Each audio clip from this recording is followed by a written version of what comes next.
Happy birthday নিশা পাখি, you আর 18 নাও। জীবনের সব খুশি, সব আনন্দ যেন তুমিই পাও। তোমার জীবনের সব কষ্ট দূর হয়ে যায়, সেসব কষ্টগুলো যেন আমি পাই, আর আমার খুশিগুলো যেন তুমি পাও। আমি স্থির হয়ে কিছুক্ষণ চেয়ে থাকলাম। কণ্ঠস্বর মিলিয়ে গেছে, কথা বলার মতো শক্তি পাচ্ছি না।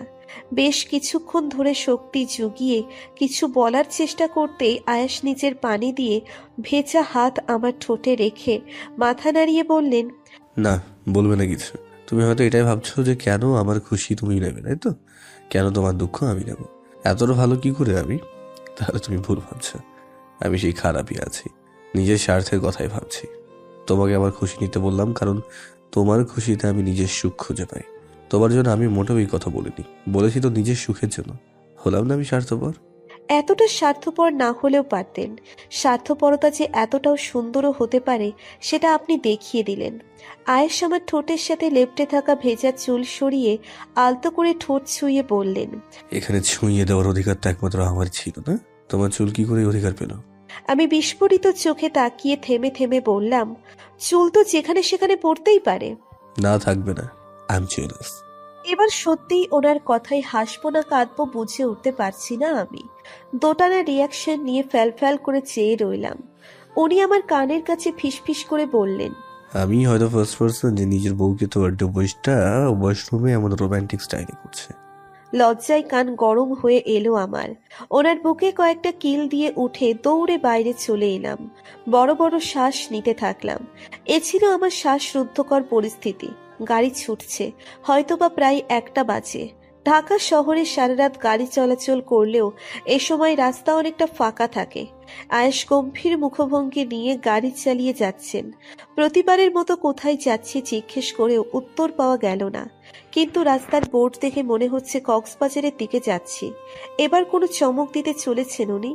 আমার মনে পড়ল তখন নীলাদ্র আর বাকি সকলের কথা।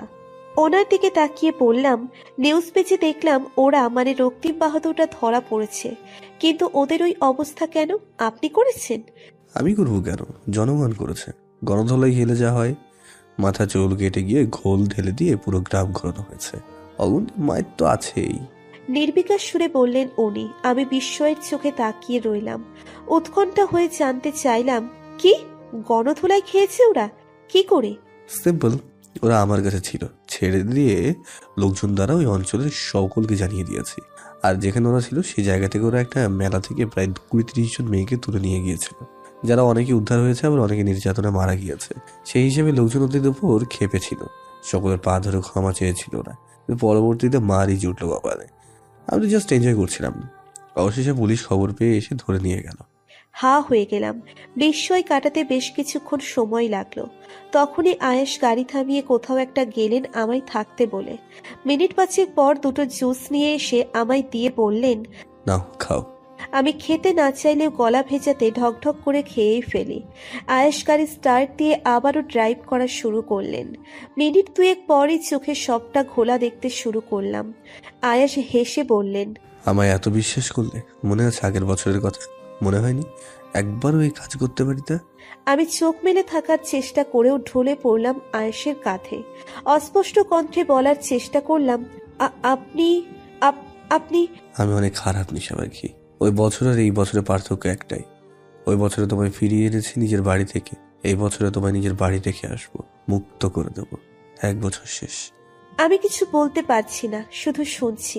উনি আবারও বললেন, ডিভোর্সের জন্য কোনো পেপার লাগবে না। ডিভোর্স স্পেশালিস্ট লয়ার আমার বললেন যে বিয়েটা যেহেতু আইনত হয়নি, সেহেতু তুমি আমার মৌখিক ডিভোর্স দিতেই পারো। আজকে তোমার জন্মদিন, এটা তোমার জীবনের সব থেকে বড় পাওয়া, মুক্তি। ঠিক কিনা? সব কথা শুনতে পাওয়ার পরেই পুরো চোখ বন্ধ হয়ে এলো আমার। আর কিছু বলতে পারলাম না, শোনার অবস্থাতেও রইলাম না। আয়েশকে একের পর এক কল করে যাচ্ছে রুদ্র। সবেমাত্র ওটি থেকে বের হলো সে।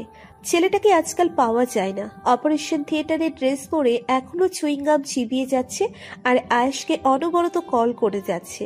টিভি আর নিউজ পেপারে এসব নিউজ দেখে সে নিজেও শকড। এক পর্যায়ে বিরক্ত হয়ে ফোনটা পকেটে রেখে দিল রুদ্র। ছেলেটা কখন কি করছে কিছুই বোঝা যাচ্ছে না।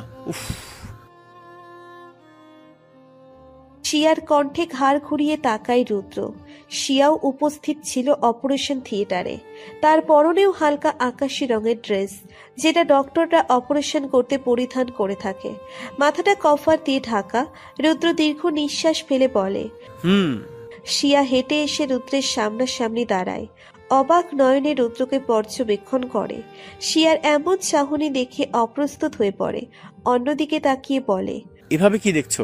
তোমাকে। আমি তো আর টেরা নয় যে তাকিয়ে আছি মনে হবে একদিকে, কিন্তু আসলে অন্যদিকে তাকিয়ে আছি। তোমার দিকেই তাকিয়ে আছি। জাস্ট ভাবছি কোন ধাতু দিয়ে তৈরি তুমি, কি দিয়ে তৈরি তুমি। আনিশার জন্য আমি তোমার চোখে প্রথম সেই অনুভূতি দেখেছি যেটা আমি আমার জন্য দেখতে চেয়েছি। এই অনুভূতি পৃথিবীর সব থেকে দামি। যার প্রতি তোমার এত সুন্দর অনুভূতি হলো, তাকে তুমি পাওয়ার চেষ্টা না করে তার স্বামী মানে তোমার বেস্ট ফ্রেন্ডের খোঁজ না পেয়ে অস্থির হয়ে যাচ্ছ। রুদ্র খানিকটা বিব্রত বোধ করে শিয়ার কথায়। সে নিজের অনুভূতি কখনো প্রকাশ করতে চায় না। এসব কথা বলতে তার একদমই ভালো লাগে না। তবুও সে বলে, প্রথম কথা তো এই যে আনিশা বিবাহিত, তাও আমার বেস্ট ফ্রেন্ডের স্ত্রী সে। আমার মস্তিষ্ক এখনো এতটাও শূন্য হয়নি যে আমি একটা মেয়েকে পাওয়ার জন্য পাগলামি করব। শূন্য বললে ভুল, এটাকে হয়তো ভালোবাসার ধরন বলে। জানো তো, এক একজন এক একভাবে ভালোবাসে। সকলের ভালোবাসার ধরন আলাদা। যেমন আয়েশের কথাই বলি, ওর থেকে যদি আনিশাকে ছিনিয়ে নেওয়া হয় তাহলে ও কি করবে জানো? শেষ পর্যন্ত চেষ্টা করবে ওকে ফিরিয়ে এনে নিজের কাছে বন্দি করার। যদি সেই পথও বন্ধ হয়ে যায় তাহলে ও সামনের মানুষটাকে খুন করতেও দ্বিধাবোধ করবে না। ইভেন আনিশাকে খুন করতেও ও ভাববে না।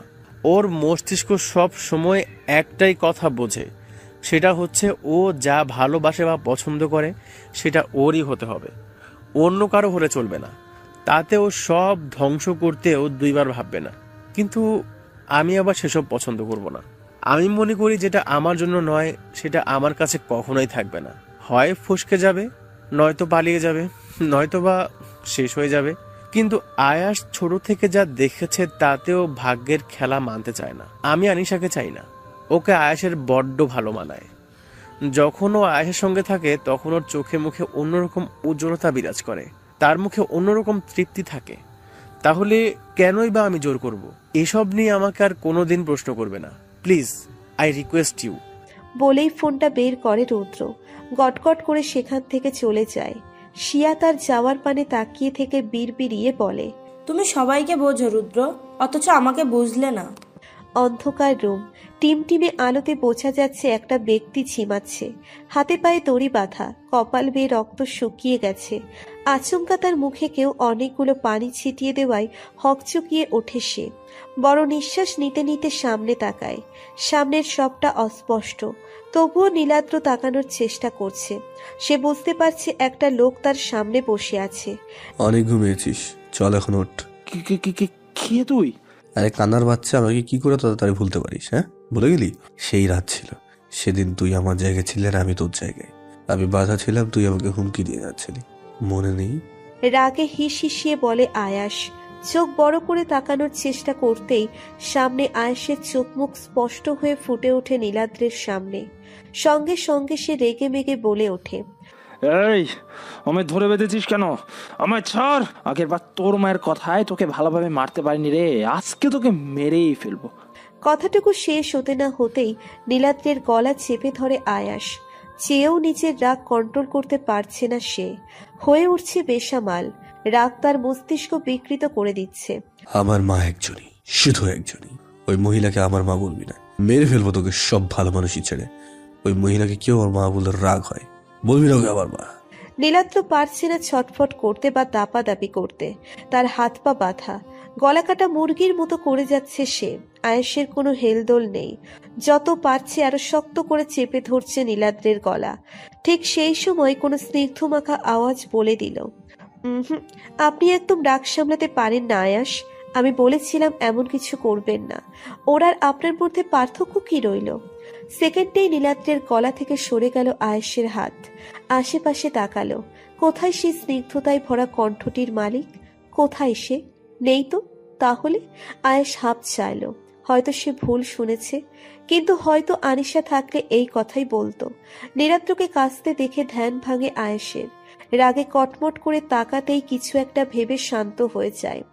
মুচকি হেসে নীলাদ্রের চেয়ারের দুটো হ্যান্ডেল ধরে বলে, আচ্ছা, এখন যদি আমি তোকে একটা ধারালো ছুরি দিয়ে আঘাত করি তাহলে তোর কেমন লাগবে? নীলাদ্র কাঁদছে, তার জান চাই অবস্থা। সে এখান থেকে পালাতে পারলে বাঁচে। আয়েশের নামে তার সমস্ত হুমকি ফিকে পড়ে গেছে, সব তো ধরা পড়ে গেছে। সে খুব ভালো মতো বুঝে যায় যে আয়েশের সামনে থাকলে তার প্রাণ একদিন ঠিক কেড়ে নিয়েই ছাড়বে আয়াস। তাই সে মিনতি করে বলে, আমায় ছেড়ে দে, আমি পুলিশের কাছে নিজেকে ধরা দিব। আমি মাপ চেয়ে নিব আনিশার কাছ থেকে, তাও আমায় ছেড়ে দে, আমি মারিস না, আমি মরতে চাই না। তোকে আমি ছেড়ে দেবো? আয়েশ ফট করে বলতেই আশার আলো দেখতে পায় নীলাদ্র। চোখ জলজল করে ওঠে, অস্ফুট স্বরে বলে, সত্যি? অফকোর্স, আমি যেই কথা একবার মুখ থেকে বের করি সেটাই করি। একটু পর তোর বাঁধন খুলে দেওয়া হবে, তুই চলে যাস। এগিয়ে আছিস, আমি চলে যাওয়ার পর বাঁধনটা খুলে দিস। বলে কোনো রকম কথা না শুনে উঠে আসে আয়াস। এটা একটা পুরনো গোডাউন, বেশি না 2 থেকে 3টে ঘর আছে, ইয়াব বড় বড় জিনিসপত্র রাখার জন্য। মজার ব্যাপার হলো এই গোডাউনটা সাহাদ রাইহানেরই ছিল।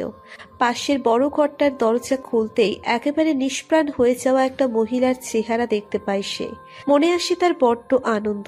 কষ্ট দেওয়া তো খুব সহজ কাজ, কিন্তু কষ্ট ভোগ করা কি সহজ? সেটাই মালিহা রাইহানকে বোঝাচ্ছে আয়াস। নির্জীব শরীরে বাঁধা আছেন মিসেস মালিহা, কথা বলার শক্তিও পাচ্ছেন না। ওনাকে এখানে আনার পর থেকে একটা ফোঁটাও পানি দেওয়া হয়নি। আয়াসের দরজা খোলার শব্দ শুনে পিটপিট করে কোনোভাবে চোখ খুলে তাকান মিসেস মালিহা। প্রথম প্রথম হুমকি ধুমকি আর থ্রেট দিলেও পানি না পাওয়াতে একেবারে নির্জীব হয়ে পড়েছেন। সো ভালো আছেন মিসেস সাহাদ রাইহান? কেমন ফিল করছেন? ভালো তো না? মিসেস মালিহা কোনো মতে মাথা তুলে তাকাতেই আকুতির সঙ্গে বলে, বাবা পানি, দয়া করে পানি দাও আমায়, আমাকে পানি দাও। এতটুকু দয়া তো করতেই পারো। শত্রু পানি চাইলেও তো তাকে ফেরাতে নেই। পানি চাইলেই পাবেন, তবে তার আগে আপনাকে আমার কথা মানতে হবে। আমার মায়ের সঙ্গে যে সত্যি ঘটনা ঘটেছিল সেটা আপনাকে বলতে হবে, নয়তো এই এলিগেশন তো আপনার উপর আনতে পারবো না, তাই না? আমার খুনের অভিযোগ দায়ের করতে চাই আমি। অনেক বছর আগের কেস, যুক্তিযুক্ত প্রমাণ না পেলে কেসটা রিওপেন হবে না। ব্যাস, আপনাকে সেদিনের কথা বলতে হবে। আর আপনি পানি কেন, এই বাঁধন থেকেও মুক্তি পেয়ে যাবেন। তীক্ষ্ণ দৃষ্টি নিক্ষেপ করে মিসেস মালিহাকে এক নাগারে কথাগুলো বলে থামলো আয়াস। মিসেস মালিহা যেন তবুও দমলেন না। সেদিন কাজল ভুলবশত রান্নাঘরে এসেছিল, ও তো চোখে দেখতে পেত না, অসাবধানতায় আগুন লেগে যায়, এতটুকুই তো। আমি তো ওর দিকে এগোতে পারিনি এই ভেবে, কারণ আমার নিজেরও প্রাণ সংশয়ের ভয় আছে। আচমকা আয়াস জোরে হেসে ওঠে, তারপরে নিস্তব্ধ হয়ে যায়। কাঠের টেবিলে হাত দিয়ে জোরে আঘাত করে বলে, প্রশ্নটা সেখানেই। মা অন্ধ হওয়ার কারণে মাকে রান্নাঘর অব্দি যেতেই দেওয়া হতো না, অথচ সেদিন গেলেন এবং আগুনও লেগে গেল। আমি স্কুল থেকে ফিরলাম, ততক্ষণে মায়ের চিৎকার পেয়ে ছুটে একবারে রান্না করে কাঁধে ব্যাগ নিয়েই যায় একদম। আর দাও দাও করে আগুন জ্বলছিল সেখানে। আপনি জাস্ট 1 গ্লাস আর 2 গ্লাস পানি ছিটিয়ে মিছে মিছে চিৎকার করে হেল্প হেল্প করছিলেন। তখন বুঝিনি ঠিকই, আজ তো বুঝি। আপনি সত্যিটা স্বীকার করবেন নাকি এখানে পানির অভাবে মারা যাবেন? মিসেস মালিনা চুপ করে থাকলাম। হয়তো মনে মনে এটাই ভাবছেন, সব তো শেষই হয়ে গেছে চারি চুরি, এখন এতটুকু লুকিয়ে কি লাভ, প্রাণ তো বাঁচাতেই হবে। আয়ের সোনার নিরাপত্তা দেখে পেছন ফিরে বাইরে যেতে নিতেই মিসেস মালিহা ডেকে ওঠেন, ওটা আমারই কাজ ছিল, আমি ওই আগুনটা লাগাই। সেদিন আমি সব ঠিক করেই বাড়ি এসেছিলাম, সাহায্য ছিল না, আর সার্ভারতে কয়েকদিনের ছুটি দেওয়া হয়েছিল, কারণ বাড়িতে আমাদের সম্পর্ক নিয়ে অনেক ঝামেলা চলছিল। তাই কাজল চায়নি এইসব বিষয় বাইরের কেউ জানুক। সেই সময় আমি উপস্থিত হয়েছিলাম ওই বাড়িতে। কাজল আমার উপর রেগেছিল, অনেক উল্টোপাল্টা কথা বলেছে, কারণ তার কয়েকদিন আগেই সে যে আমার আর শাহাদের সম্পর্কের কথা জেনে গিয়েছিল। আমি ওর রাগ ভাঙ্গাই আর বলি ওর জন্য ওর ফেভারিট বিরিয়ানি বানাতে যাচ্ছি। রান্নাঘরে আসি আর কৌশলে হাত পড়ে যাওয়ার নাটক করে চিৎকার দিই। কাজল অনেক নরম মনের মেয়ে ছিল, তাই এইসবের পরেও ও আমায় দেখতে আসে। সেই সুযোগে আমি ওর শাড়ির আঁচল চুলের উপর রেখে দেই। ও বুঝতেও পারে না, ও তো দেখতেই পেত না। যখন বুঝতে পারলো তখন অনেক দেরি হয়ে যায়, আরও পুড়তে থাকে। আর আর কিছু বলার সুযোগ পায় না মিসেস মালিহা। আয়েশ পা দিয়ে টেবিলটা লাথি মেরে ওনার দিকে তাকায়। ভয়ে কাচুমাচু হয়ে যায় মিসেস মালিহা। কতগুলো বছর পর অস্ত্রসিক্ত হয়ে আসে আয়েশের দুটো নয়ন। আবারও যেন মনে হচ্ছে তার মা চোখের সামনে পুড়ে যাচ্ছে আর আর্তনাদ করছে। সে চিৎকার করে বলে, এতটা যন্ত্রণা না দিলেও পারতেন। যদি সাহাদ রায়হানকে এতটাই চাইতেন তো বলে দিতেন, মা ছেড়ে দিতে হয়তো ওনাকে। মারার কি দরকার ছিল? তাই এত নিষ্ঠুরভাবে আমি মাতৃহারা করে দিয়ে কি সুখটা পেলেন? ইচ্ছে তো করছে এইভাবেই পুড়িয়ে দিই যেভাবে আপনি আপনার মাকে পুড়িয়েছিলেন, কিন্তু আপনার মতো জানোয়ার আমি তো নই। একটু পর আপনার জন্য পানি আসবে, খেয়ে এখান থেকে বেরিয়ে যাবেন। আর এক মুহূর্ত আয়াস সেখানে দাঁড়ায় না। যদি দাঁড়াতো তাহলে হয়তো ওর হাতে মিসেস মালিনা খুন হয়েই যেত। বাইরে এসে আয়েশ বেশ কিছুক্ষণ দাঁড়িয়ে থাকলো স্তব্ধ হয়ে। দেওয়ালের গা ঘেঁষে বসে পড়ল সে। হাঁটুতে দুটো হাত রাখলো। কান্না আজ নিবারণ হচ্ছে না ওর দ্বারা। সে কাঁদতে চায় না। দাঁতে দাঁত চেপে সে চাপা আর্তনাদ করে বলে উঠল, আমি ছেলে হিসেবে ব্যর্থ মা, আমি বাঁচাতে পারলাম না। আমি ছেড়ে চলে গেলে, যদি থাকতে, কেউ কেউ চলে গেলে ফিরে আসে না, তাই না? যদি ফিরে পেতাম তাহলে তোমায় আর নিশা পাখি কাঁকড়ে ধরে বাঁচতাম। যদি ফিরে পেতাম। বেশ কিছুক্ষণ সময় নিয়ে উঠে দাঁড়ায় আয়াস। নিজেকে পুনরায় শক্ত করে নেয় সে। ফোনটা বের করে কারোর সঙ্গে কথা বলে নেয়। ফোনটা কেটে দিয়ে সে বলে, এখান থেকে ছাড়া পাচ্ছে ভেবে হয়তো পালিয়ে যাওয়ার কত প্ল্যানিং করছে তারা, কিন্তু এই জায়গাটা যে কোথায় সেটা কি আদেও জানে? ঘুমের মধ্যে কারো উষ্ণ ছোঁয়া পেয়ে নড়ে চড়ে উঠলাম আমি। ঘুম হালকা হয়ে এলো আমার। হাতাতে থাকলাম উষ্ণ ছোঁয়া দেওয়া সেই ব্যক্তিটিকে। হাতের নাগালে এলো খোঁচা খোঁচা দাড়ির ছোঁয়া। কেঁপে উঠে চোখ মেললাম আমি। ঘুম ঘুম চোখে তাকাতেই বুঝলাম আয়াস নামক ব্যক্তিটি আমার উপর উবু হয়ে রয়েছেন। সন্ধ্যার পর থেকে চিন্তা মাথায় না নিতে পেরে শুয়ে পড়েছিলাম আমি। এদিক ওদিক করতে করতে গভীর ঘুমে তলিয়ে যাই আমি। এখন কয়টা বাজে? নিশ্চয়ই খুব রাত হয়েছে। মনে তো হচ্ছে আমি অনেকক্ষণ ঘুমিয়েছি। ঘড়ির দিকে দৃষ্টি যেতেই বড় ঘড়ি জানান দিল ঘড়ির কাঁটা প্রায় 12 ছুঁই ছুঁই। আয়েশের দিকে তাকিয়ে মুখ ফুলিয়ে বললাম, এত রাতে আপনি ফিরেছেন? আপনার গায়ে এখনো বাইরের জামা কাপড়? আয়েশ আমার গালে ঠোঁট ছুঁয়ে বললেন, এবার ফিরছি, আজ যাচ্ছি না কিন্তু। এবার ওনার দিকে ভালো করে তাকালাম। কেমন জানি মুষড়ে পড়েছেন মনে হচ্ছে। লাল চোখ জোড়াতে স্পষ্ট কিছু কষ্ট। ফোলা চোখ দুটো বলে দিচ্ছেন উনি কেঁদেছেন। ধরপড়িয়ে উঠে বসলাম আমি। আপনি কেঁদেছেন? সকাল সকাল হসপিটালে নিজের কেবিনে বসে বসে ফাইল ঘাটাঘাটি করে ফাইলের মধ্যে মগ্ন হয়েছিল রুদ্র। ফাইল দেখা শেষ করে সে সব ফাইল এক সাইড করে রেখে দিয়ে চশমা খুলে চেয়ারে ভালো করে ঠেস দিয়ে বসে চোখ বুজে বিড়বিড়িয়ে বলল, এখন আবার রাউন্ডে যেতে হবে, তারপর আবার সার্জারি করতে ওটিতে ঢুকতে হবে। উফ, আজকে এত কাজ। দেরি না করে দাঁড়িয়ে পড়ে সে। চশমাটা আবার চোখে দিয়ে নেয়। লটকে থাকা সাদা অ্যাপ্রনটা নিজের গায়ে জড়াতে জড়াতে তার মস্তিষ্ক হঠাৎ জানান দেয়, আজকে তো আনিশার জন্মদিন। সে দুরন্ত কণ্ঠে বলে ওঠে, ওহ নো, আজকে তো আনিশার জন্মদিন। কালকে তো আয়াস বলেছিল একবার তো উইশ করা যেতেই পারে, নয়তো মনে শান্তি পাবো না। যেই ভাবা সেই কাজ। রুদ্র টেবিল থেকে ফোনটা নিতে যাবে তখনই দরজা খোলার আওয়াজে পেছন ঘুরে তাকায় সে। শিয়া দ্রুত গতিতে দরজা আটকে দিয়ে ঝড়ের বেগে এসে রুদ্রের সামনে দাঁড়ায় আর বড় বড় শ্বাস ফেলতে থাকে। তা দেখে রুদ্র হালকা ভ্রু কুঁচকে বলে, are you okay Siya? Tense দেখাচ্ছে তোমায়। আই অ্যাম নট ওকে রুদ্র, আমার দম বন্ধ লাগছে। রুদ্র শিয়ার কাছে আসে, ওকে ভালোভাবে পর্যবেক্ষণ করে বলে, এনি প্রবলেম? বললাম তো আমার দম বন্ধ লাগছে, আমি মারা যাব। তুমি প্লিজ হসপিটালের বিল্ডিং এর ছাদে যাবে আমার সাথে। রুদ্র চাইলেও শিয়ার কথা ফেলতে পারে না। শিয়াকে বেশ চিন্তিত দেখাচ্ছে। সে সম্মতি জানিয়ে বলে, ওকে, লেটস গো। ছাদের এক প্রান্তে রেলিং ধরে দাঁড়িয়ে আছে রুদ্র। বেশ কিছুক্ষণ নীরব থেকে শান্ত হয়ে নিল শিয়া। রুদ্রের দিকে তাকাতেই রুদ্র প্রশ্ন করল, কি হয়েছে তোমার? শিয়া দীর্ঘ নিঃশ্বাস ফেলে অসহায় চাহনি নিয়ে বলল, বাবা হঠাৎ করেই আজ সকালে পাত্রপক্ষ আনলো, বিয়ে ঠিক করে ফেললো আমার। রুদ্র থমকে তাকালো শিয়ার দিকে। স্থির হয়ে বেশ কিছুক্ষণ থাকলো সে। শিয়ার চোখের কোণে পানি চিকচিক করছে। রুদ্র জানে এটা কিসের অশ্রু, তবুও রুদ্র এই অনুভূতির দাম দিতে প্রস্তুত নয়। কি করে প্রস্তুত হবে সে? এই অনুভূতির দাম তো সে দিতে পারবে না। নড়ে চড়ে উঠে রুদ্র শিয়ার সামনে ফিরে রেলিংয়ে ভর দিয়ে দম ফেলে স্তম্ভিত হয়ে বলল, এটা তো খুশির খবর, কংগ্রাচুলেশনস, বিয়েটা করে নাও। শিয়ার এবার বড্ড রাগ হয়। কান্নামাখা চোখে এসে ভর করে অজস্র রাগ।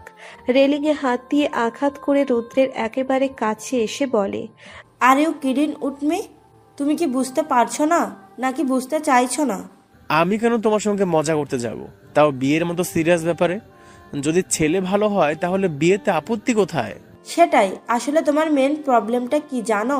তুমি দুনিয়ার সবার কথা ভাবো, নিজের শত্রুর কথাও ভাবো, সকলের জন্য কেয়ার করো, সবাইকে বোঝার ক্ষমতা রাখো, কিন্তু এই সবার মধ্যে আমি যে কোথাও নেই, আমি এই সবার লিস্টে থেকে বাদ। আমাকে বোঝো না তুমি, নাকি বলবো বুঝতে চেষ্টা করো না? রুদ্র অপ্রস্তুত হয়ে পড়ে। ইতস্তত বোধ করে দুই পা সরে আসে। রেলিং ধরে আকাশ পানে চেয়ে বলে, কি বোঝার কথা বলছো তুমি? শিয়া রেগে কটমট করে রুদ্রের হাত ধরে তার দিকে ফেরায়। রাগ নিয়েই শক্ত কণ্ঠে বলে ওঠে, আমি তোমাকে ভালোবাসি। শুনতে পেয়েছো তুমি? আমি তোমাকে ভালোবাসি। আমি তোমায় ছাড়া অন্য কাউকে বিয়ে করতে পারবো না। অবশেষে মেয়েটার মুখে এসব কথা শুনে হতাশ চোখে তাকালো রুদ্র। সে শুনতে চায়নি এসব কথা। শিয়া মেয়েটা ডক্টর হলেও একদম বাচ্চামি যায়নি মন থেকে। সময়ে সময়ে জেদ ধরে বসতে সময় লাগে না তার। সে পারবে না শিয়াকে মেনে নিতে, যেই বুকে এখনো আনিশার সঙ্গে কাটানো বেশ কয়েকটা মুহূর্তকে স্মৃতি হিসেবে বেঁধে রেখেছে। সেখানে এটা করা খুব জটিল। রুদ্র মিহি সুরে বলল, সিয়া, তুমি তো সব জানো। তুমি জানো আমার মনে এখনো আনিশা রয়েছে। ওকে এই জীবনে মন থেকে বের করতে পারবো কিনা জানি না। আমি তোমার অনুভূতির অসম্মান করছি না, কিন্তু আমার পক্ষে তোমায় মেনে নেওয়া অসম্ভব। শিয়া থরথর করে কেঁপে ওঠে। তার চোখে রাজ্যের কান্না এসে ভর করে। কোনো মতে কান্না দমিয়ে রাখে সে। দাঁতে দাঁত চেপে বলে, আমি তোমায় ছাড়া অসম্পূর্ণ হয়ে বাঁচতে পারবো না। বিয়েটা করে নাও প্লিজ, তাহলে খুব সহজেই এসব ভুলে যাবে। রুদ্র বেশ সহজভাবে কথাগুলো বলে দিল। শিয়া ক্রুদ্ধ হয়ে বলে, এই অনুভূতি যদি সত্যিই বিয়ে করে ভুলে যাওয়া যায়, তাহলে তুমিও তো একই কাজ করতে। বিয়ে করতে পারো। পারি না। বিয়ে করে সুখে রাখা আর সুখে থাকা আলাদা ব্যাপার। আমার কাছে এই মুহূর্তে অন্য কাউকে বিয়ে করা মানে মস্ত বড় চ্যালেঞ্জ। এই চ্যালেঞ্জে আমি হেরে যাব, সুখে রাখতে পারবো না। কাউকে ইচ্ছের বিরুদ্ধে বিয়ে করে তাকে সুখে রাখতে না পারলে ভেতরে থেকে আরো মুষড়ে যাব আমি। আন মনে কথাগুলো বলতেই রুদ্রের দুটো হাত শিয়া খপ করে চেপে ধরে বলে, আমার লাগবে না তোমার ভালোবাসা। আমি তো তোমায় ভালোবাসি, সেটা নিয়ে সারা জীবন আমি কাটাতে পারবো। তোমায় চোখের সামনে দেখে আর সকালবেলা তোমার ঘুম ভাঙিয়ে তোমার সেবা করে আমার সারা জীবন এমনিই সুখে কেটে যাবে। বাস্তবতা নিজের আবেগ দিয়ে বিচার করতে নেই সিয়া। নিজের হাত ছাড়িয়ে নেয় রুদ্র। তৎক্ষণাৎ শিয়া চিল্লিয়ে কেঁদে বলে, ঠিক আছে, তাহলে ওটাও শুনে রাখো, আমি অন্য কাউকে বিয়ে করব না। যদি সেটা হয় তাহলে নিজেকে শেষ করে দেব। এই জীবন আমি রাখবো না, মনে রেখো। বলেই কাঁদতে কাঁদতে ছুটে নিচে নেমে যায় শিয়া। রুদ্র বারংবার তাকে ডাকা সত্ত্বেও সে শোনে না। এখন যদি সত্যি সে কিছু করে বসে, এসব ভেবে দোটানায় পড়ে গেল রুদ্র। কি করবে সেটা ভেবে কুল কিনারা পেল না সে। বাড়িতে বসে আছি আমি, চেয়ার শক্ত করে চেপে ধরে রেখেছি। আয়ার সময় প্রায় ঘুমন্ত অবস্থায় নামিয়ে দিয়ে চলে গেছেন। আমাকে না কিছু বলার সুযোগ দিয়েছেন, না নিজে কিছু বলেছেন। তখন আমায় ঘুম ঠিকঠাক ভাঙেনি। সবকিছু অস্পষ্ট দেখছিলাম আর শুনছিলাম সব স্পষ্ট। তখন উনি আমায় ধরে আমার ঘরে নিয়ে এসে শুইয়ে মাকে বলে গেছেন, সে আমার হতে চায় না মা, আমি পারিনি তার মুখে জায়গা করতে। ভুলটা আমারও কোথাও ছিল, দেরিতে হলে বুঝতে পেরেছি আমি, তাই রেখে গেলাম ওকে। ভালো থাকবেন। কথাগুলো আমার কানে অস্পষ্ট হয়ে ঠেকলেও পরে মিলিয়ে দেখেছি আমি। বর্তমানে স্তব্ধ হয়ে বসে রয়েছি। মাথা ঘুরছে আমার। মনে বারবার একটাই প্রশ্ন আসছে, উনি সত্যিই আমাকে রেখে চলে গেলেন? সত্যি? চোখের পানিতে রীতিমতো সামনের সবটা ঘোলা হয়ে এলো। ঠোঁট কামড়ে ফুপিয়ে কেঁদে দিলাম আমি। কাঁদতে কাঁদতে অন্যমনস্ক হয়ে বললাম, আসল কথা হলো উনি আমাকে বোঝেনি না। একটা সময় ছিল যখন উনি আমায় বলেছিলেন যে উনি নাকি আমার কর্মকাণ্ড আর আচরণে যথেষ্ট আমার মনে কি চলছে সেটা বোঝার জন্য। শেষমেশ আমাকে এই বুঝলেন উনি? বাজে লোক, অসভ্য লোক। এসব কথা বারবার বলছিলাম একা একা। জন্মদিনে এই যন্ত্রণা না দিলেই ওনার চলছিল না। অবশ্য ওনার মতে এটাই তো আমার কাছে বেস্ট গিফট। এখন ওনাকে কি করে বোঝায় যে এটা আমার কাছে এক ভয়াবহ যন্ত্রণা? কারো পায়ের শব্দ কানে আসতেই চট করে নিজের চোখ ডলে চোখের পানি মুছে নিয়ে বড় শ্বাস ফেললাম। দরজার দিকে নজর দিতেই হেলে তুলে ধীর গতিতে পান খেতে খেতে প্রবেশ করলেন দাদিমা। আমি উঠে দাঁড়িয়ে দাদিমাকে সালাম দিতেই দাদিমা তপ্ত মেজাজে বলে উঠলেন, অবশেষে নিজের জেদটাই পূরণ করে ছাড়লি। হ্যাঁ, থাকলি না বরের সাথে। বলি কি, সংসারের থেকে তোর কাছে নিজের জেদটাই বড়? আমি কিছু বলতে উদ্যত হলেই উনি আমায় থামিয়ে দেন। আরো তিক্ত সুরে বলেন, আরে বিয়ের পর যতই হোক স্বামীই সব হয়। যার জন্য নিজের দৃষ্টি ফিরে পেলি, যার জন্য তোর ভাই আজ সুস্থ, যে তোরে নিয়ে সারা দিন রাত চিন্তা করে, তারে পাত্তা দিলি না। আরে ভালোবাসা কয়জনে পায়? বিয়ে সবাই করে। বিয়ে মানে একটা দায়িত্ব আর দায়বদ্ধতা। সারা জীবন দায়িত্ব পালন করলেও অনেকে ভালোবাসা পায় না। তুই সেটা পেয়েও হারালি। আমি আগেই তোর মাকে পই পই করে বলেছিলাম, এই মেয়ে সুবিধার না, যেখানে যাবে তার মন টিকবে না। একজনের লগে তো পালাইতে নিছিলি, পোলাটা নিজের আসল রূপ দেখাইলো তো। নীলাদ্রির কথা শুনতেই মনটা আরো বিষণ্ণ হয়ে গেল আমার। দাদিমার দিকে ছলো ছলো নয়নে তাকিয়ে রইলাম। আমায় কেউ বুঝতেই চাইছে না। ইচ্ছে করছে নিজের চুল ছিঁড়তে ছিঁড়তে কান্না করতে। এমন সময় আগমন ঘটে মায়ের। হাতে খাবার আর পানি নিয়ে ভেতরে আসে মা। মায়ের দিকে নিজের কষ্ট ভরা দৃষ্টি নিক্ষেপ করতেই মাও দৃঢ় গলায় বলল, আজকে আমি আর মাকে আটকাবো না। মা যা বলছে ঠিকই বলছে। কিসের অভাব ছিল তোর? কোন খুশিটা আয়াস দেয়নি তোকে? সব থেকে বড় সম্পদ ভালোবাসা পেয়েছিস। সেটা পেয়েও হারিয়ে বর্তমানে তুই দুনিয়ার সব থেকে বড় দুর্ভাগা। তোকে আর কিছুই বলার নেই। খাবারটা খেয়ে উদ্ধার কর আমায়। মা আমি কি মা? আমি নিজের স্বামীকে ধরে রাখার মুরুদ নেই, আবার বড় বড় কথা। আর একটা কথাও মুখ থেকে বের করবি না। এই যে বৌমা, দেখলে তো এই মেয়েকে মাথায় তোলার পরিণাম। মায়ের উদ্দেশ্যে শেষ কথাগুলো দাদিমা বলতেই মা ও দাদিমার সঙ্গ দিয়ে বলল, ঠিকই বলেছেন মা, আমারই ভুল। মেয়েটাকে বেশি প্রশ্রয় দিয়ে ফেলেছি। জানতাম না এই পরিমাণ এমন হবে পরিণাম। আর তুই? তোকে আমি জোর করব না। তোর মনে যদি এক বিন্দু ভালোবাসা থেকে থাকে তাহলে ফিরে যাস। নয়তো আয়াস বলেছে মৌখিক তালাক দিতে। ছেলেটা কিছু খেয়েও গেল না। তুই খেয়ে নে অন্তত। দাদিমার সঙ্গে এবার মাও চলে গেল ঘর থেকে। আমি অসহায় চাহনি নিয়ে বসে রইলাম। খাটে বসে পড়ে হাত পা ছোড়াছুড়ি করলাম। নজর গেল পার্সের ওপর। পার্সের মধ্যে তো ফোন থাকার কথা। আয়াস কি চলে গেছেন ঢাকা? সেটা জানার জন্য তৎক্ষণাৎ তাড়াহুড়ো করে ফোনটা বের করলাম। আয়েশের নম্বরটা লিস্টের সবার ওপরে থাকে। আজও তার ব্যতিক্রম হলো না। সিদ্ধান্ত নিলাম এভাবে আমাকে ফেলে যাওয়ার কারণে খুব ছাড়বো। এই ভেবে ফোন লাগালাম। বেশ কয়েকবার ফোন করেও আশাহত হলাম। এবার ফোনটা ফেলে দিয়ে গুঁড়ো গুঁড়ো করতে দিতে ইচ্ছে করছে। রাগে কটমট করে পঞ্চমবার ফোন করার পর শেষ দিকে রিসিভ হলো ফোনটা। ব্যস্ততার সঙ্গে বললেন, হ্যালো, অ্যাডভোকেট আয়েশ রায়হান জাতীয়। চোখজোড়া পেরিয়ে আসার উপক্রম হলো আমার। উনি কি আমার নম্বর চিনতে পারছেন না? এটা কি করে সম্ভব? ঝাঁঝালো গলায় বললাম, আয়াস, এটা আমি। ও আনিশা, বলো কি বলবে। কেমন আছো? ভালো তো? খুশি আছো নিশ্চয়ই? নাচানাচি শুরু করে দিয়েছো নিশ্চয়ই? তার আগে আপনি বলুন, কি এমন কাজ করেছেন যে আপনার ফোন ধরতে লেট হলো? আর আমার নম্বরটা চিনতেও পারলেন না? আমি বিজি নাও, মৃধার সঙ্গে কাজ করছি। মাথায় যেন ফট করে আগুন লেগে গেল। মৃধাকে আয়েশ বাদ দিতে চাইলেও মৃধা আমায় বলেছিল সে প্রফেশন হিসেবে এই লয়ার হতে চায়, আর গুরু হিসেবে আয়েশের থেকে সব শিখতে চায়। সেদিন আমি মানা করিনি, কিন্তু বর্তমানে মনে হচ্ছে আমি ভুল করেছি, চরম ভুল করেছি। কাট কাট গলায় বললাম, আপনি এত তাড়াতাড়ি ঢাকায় পৌঁছলেন? ঢাকায় পৌঁছেছি বলেছি তোমায়। কক্সবাজারে আছি হোটেলে, কেস বিষয়ক কাজ আছে এখানে আমার। মৃধাও এসেছে।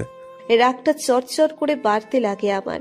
ব্যস্ততা থাকলেও আমার ফোন কখনো ইগনোর করেননি উনি, আর আজ রাগে দুঃখে চুপ করে রইলাম। আয়াস নিচে থেকে বললেন, ও ইয়েস, তো ডিভোর্সের কথা কিছু ভাবলে? কোনো ঝামেলা নেই এতে, মুখে বলবা তাহলেই শেষ। কবে বলছো মুখে? আজই সন্ধ্যায় কি যাবো এই মুক্তি নামক গিফটটা দিতে? বুক ধক করে উঠল আমার। বলার মতো কোনো ভাষা না পেয়ে চোখ দিয়ে অশ্রু বেয়ে পড়ল। আচমকা উনি বললেন, মৃধার সঙ্গে কাজ আছে আমার, আমি রাখছি, সন্ধ্যার পর আসছি। নিজেকে তৈরি রাখছো নিশ্চয়ই? বলেই আমার মুখে ওপর ফোন কেটে দেওয়াতেই ফোনটা এবার ফেলেই দিলাম। আয়াসের মুখে মৃধা নামটা শুনে সহ্য হলো না আমার। এখন কি সারাক্ষণ মৃধা মৃধা করবেন? আমার আগে মৃধা বেশি ইম্পর্টেন্ট? ভুলটা আমারই। না পেরেছি ওনাকে নিজের মনের কথা বলে আটকে রাখতে, না পেরেছি ওনাকে বোঝাতে। সারা দিন ঘরেই কাটিয়ে দিলাম আমি। সন্ধ্যার আগ মুহূর্ত, গোধূলি বেলা, নাওয়া খাওয়া বাদ দিয়ে বসেই থাকলাম ঘরের এক কোণায়। আশেপাশের পরিবেশ বড্ড বিষাক্ত, সব জায়গায় ছড়িয়ে রয়েছে বিষণ্ণতা। অবশেষে আমায় ডাকতে এলো ছোট ছোট ছেলে মেয়েগুলো, যাদের সঙ্গে আগে আমি থাকতাম। প্রথমে যেতে না চাইলেও ওরা আমার হাত ধরে টেনে আনলো। আনমনে হাঁটতে হাঁটতে পৌঁছলাম সেই চিরচেনা সমুদ্রের পাড়ে। বড় বড় ঢেউ খেলে যাচ্ছে পারে। অন্য দিনের মতো সব কাজ শেষে সকলে মিলে গল্পগুজব করছে, কেউ কেউ গান গাইছে। সকলে আমায় সেখানে গিয়ে বসতে বলল, কিন্তু আমি গিয়ে বসলাম খানিকটা দূরে। বালিময় চারিপাশ, সমুদ্রের ঢেউ আমার পা পর্যন্ত এসে সেখানেই থেমে যাচ্ছে। সেটাই মনোযোগ দিয়ে ভাবছি। আজ আয়াস এলে সমস্ত কথা ভনিতা না করে বলেই ছাড়ব, এটা আমার প্রতিজ্ঞা। দমকা হাওয়া এলোমেলো করে দিচ্ছে সবটা। হাত খোপাটাও খুলে গেল অবশেষে বাতাসের বেগে। তবুও আমি চুপ। আচমকা একটা পিচ্ছি মেয়ে দৌড়ে এলো আমার কাছে, হাঁপাতে হাঁপাতে বলল, এই আনিশাপা, তুমি এইখানে কি করো? এমনিই বসে আছি। কেন করে বেনু? বেনু ইশারায় আমার পা ঘেঁষে অনেকটা দূর দেখিয়ে বলে, ওই তো, ওইটা তোমার বন্যা, দেহ দেহ। আমি ওর ইশারা অনুযায়ী তাকালাম। দূরে হলেও চিনতে খুব একটা কষ্ট হলো না আমার। সাদা শার্ট পরিহিত লম্বাটে মানুষটি আয়াসী, তবে ওনার সাথে মেয়েটা কে? ভালো করে দেখতেই মনে হলো মৃধা। চোখ চলকে উঠল আমার। উনি সমুদ্রের পাড়ে মৃধার সঙ্গে? কেন? কি কারণে? উনি যে বললেন ওনার কাজ আছে কেস নিয়ে, এই ওনার কাজ? দেখো দেখো, ওইটা তোমার বডি না, অন্য ম্যান লগে কথা কয়। আমি বেনুর কথায় পাত্তা না দিয়ে উঠে দাঁড়ালাম। এক প্রকার তড়িৎ গতিতে হাঁটা দিলাম ওনার দিকে। মাথা আর সারা শরীর আগুনে জ্বলছে আমার। হাউ ডেয়ার হিম! আজকে চোখই খুলে নেব আমি। রাগে দুঃখে আবারও কান্না পেল আমার। ওনার নিকটে যেতে যেতে মৃধা চলে গেল। সেদিকে চোখ দিলাম না। আয়াস থাকলেই হলো। উনি কি করে পারছেন আমায় বাড়িতে রেখে এখানে এসে মৃধার সাথে সমুদ্র পাড়ে কথা বলতে? ভয়ঙ্কর রাগ খেলে গেল আমার মস্তিষ্কে। ওনার সামনে গিয়ে দাঁড়াতেই উনি চমকে উঠে ভ্রু বাঁকিয়ে আমার দিকে তাকালেন। তুমি এখানে? কেন রে? আমার আসার কথা ছিল না তাই না? তোদের ডিস্টার্ব করলাম? ফোঁস করে বললাম আমি। আমার চাহনি দিয়েই ওনাকে ভস্ম করে দিতে ইচ্ছে করছে এবার। কিন্তু আমার মুখে হয়তো তুই তোকারি শুনে বেজায় অবাক হলেন আয়াস। কিছু বলতে নিলেই সরাসরি আবারও ওনার শার্টের কলার দুহাতে টেনে ধরে আমি। সর্বোচ্চ শক্তি দিয়ে ধাক্কা মেরে ফেলে দিই আমি। আচমকা এমন কাজের আশা হয়তো করেননি উনি, তাই টাল সামলাতে না পেরে পড়েই গেলেন। ওনার অর্ধেক শরীর বালুতে আর বাকি অর্ধেক শরীর পানিতে ভিজে গেল। তবুও ক্ষান্ত হলো না আমার মন। আমিও ওনার বুকে উঠে আবারও শার্টের কলার ধরলাম। আয়াস আধশোয়া হয়ে আমার কাণ্ড দেখে হা হয়ে রয়েছেন। আমি কলার ধরে নিচের কাছে নিয়ে এসে বললাম, খুব তো বড় বড় কথা বলেছিলি। আমার কর্মকাণ্ডে বুঝে নিবি আমি তোর জন্য কি অনুভব করি। কোথায় গেল তোর সেসব কথা? এতদিনে এই বুঝলি আমায়?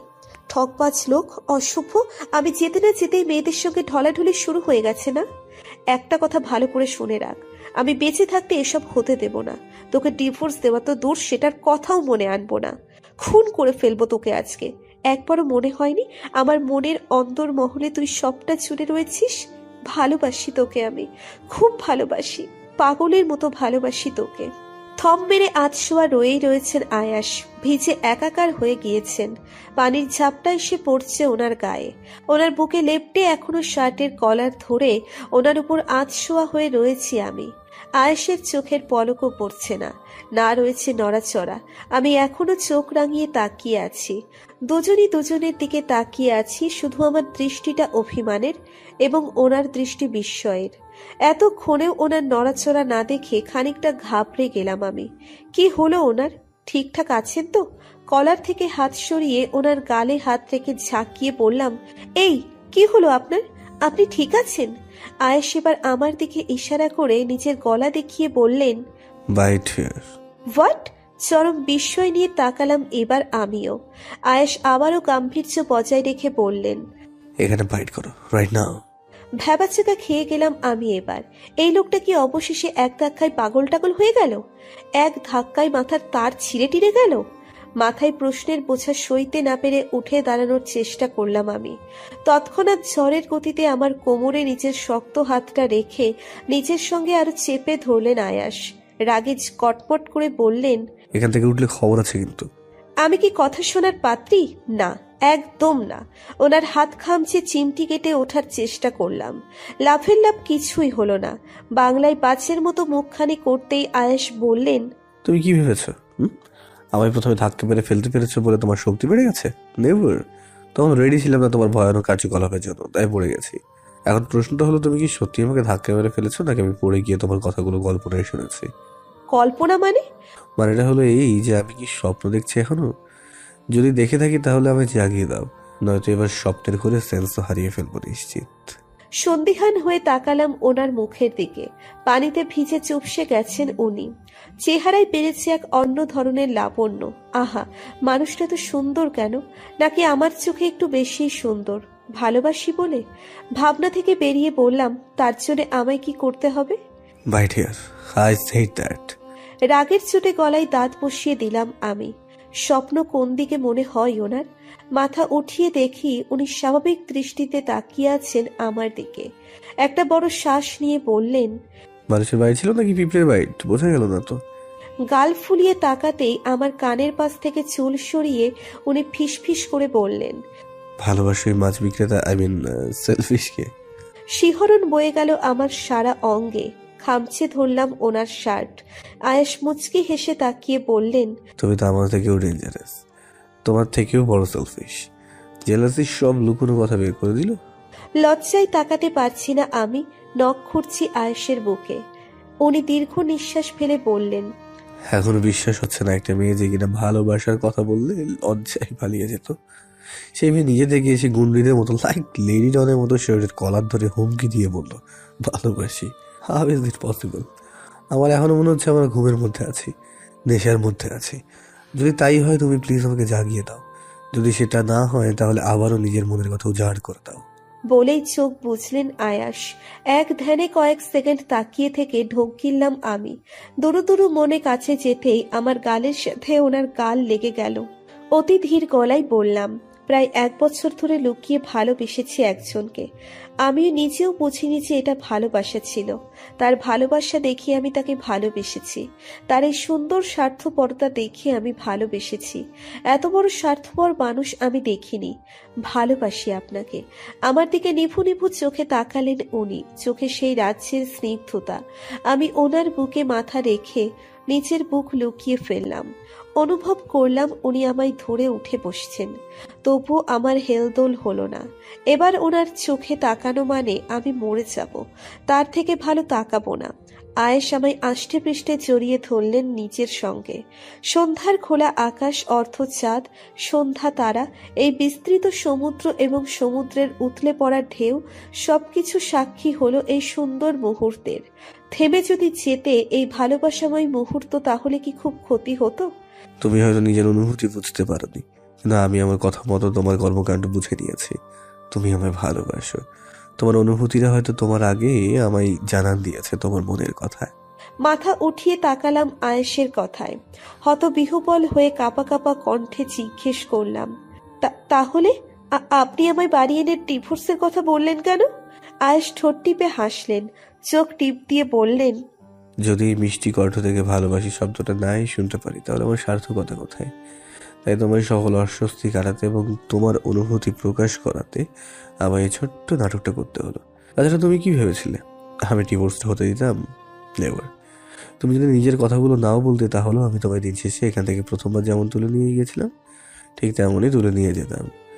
আমি এতটা উদার মনে নয় নিশে পাখি, আগেও বলেছি যে আমার চাই তা চাই। ব্যাপারটা যদি আমার নিশে পাখির হয় তাহলে সব যারা করে হলেও চাই। আর মৃধা? ও দিস গার্ল, হ্যাঁ এটা ঠিক, আমার কেসের জন্য এখানে আসতে হয়েছে। কয়েকদিন পর মিসেস মারিহা, রক্তিম বাহাদুর আর নীলাদ্রকে কোর্টে চালান করা হবে। তার জন্য কিছু প্রুফ দরকার আছে, আর কক্সবাজারের পুলিশ স্টেশনে যোগাযোগ করতে। এই কক্সবাজারেও যে ওই বাহাদুরের বেশ কিছু কুকর্মের রাজত্ব আছে সেটা আমি জানি, আর বিরুদ্ধে আমি নিজে কেস নেব। এই কেসের সূত্রে মৃধাও এখানে এসেছে। আর বারবার তোমার এই ফোনে মৃধার কথা বলছিলাম না, আসলে তখন আমি রুমে শুয়েছিলাম আর তোমার কল আসা দেখছিলাম। আর মৃধা বিকেলে খবর পাই যে ওর মনিমা হঠাৎ অসুস্থ হয়ে পড়েছিল, ওকে ইমিডিয়েটলি যেতে হবে। আমি ফোনে এখানে আনিনি, তো বিষয়টা জানাতে ও এখানে আসে খুঁজতে। তুমি এতটুকু দেখেছিলে আর দেখেই গুন্ডের রূপ ধারণ করেছিলে। বলেই ফিক করে হেসে দিলেন আয়াস। চক্ষু চরক গাছ এবার ভন করে ঘুরছে মাথা। দাঁতে দাঁত চেপে তাকালাম ওনার দিকে, অতঃপরই কাঁদো হয়ে বললাম, আপনি একটা ঠকবাজ লোক। আমার জন্মদিনে আমাকে কাঁদাতে লজ্জা লাগলো না? মায়া নেই আপনার মনে? আচ্ছা এটা কথা বলো তো, যদি এই কান্নাটা না করতে তাহলে কি এই সুন্দর মুহূর্তটা আসতো?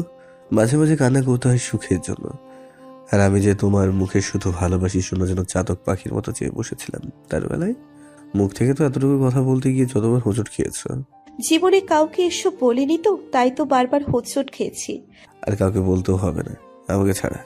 আমি ওনার দিকে তাকালাম, উনি মৃদু হাসছেন। আজকের হাসিটা একটু বেশিই প্রাণবন্ত। কেন? আমার মুখ থেকে ভালোবাসি শুনতে পেয়ে? ইস, তাহলে কত কষ্টটাই না দিয়েছি ওনাকে। আমিও বড় মাপের বোকা, সামান্য একটা কথা বলতে এত সময় লাগিয়ে দিলাম। এবার উঠে দাঁড়ালাম আমরা। চারিদিকে অন্ধকার হয়ে এসেছে।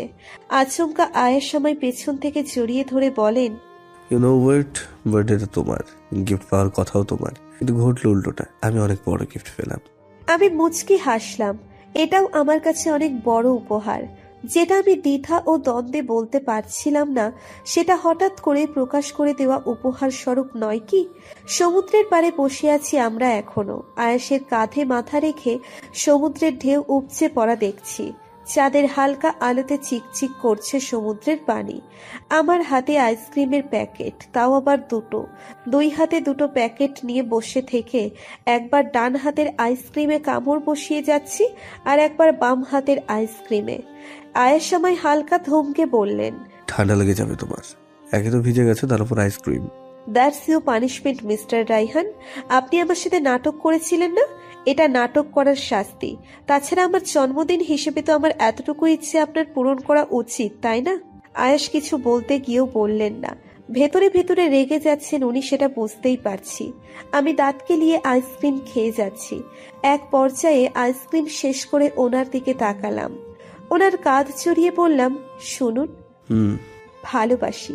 এই বাজে অসভ্য লোকটাকে ভালোবাসি, বড্ড ভালোবাসি।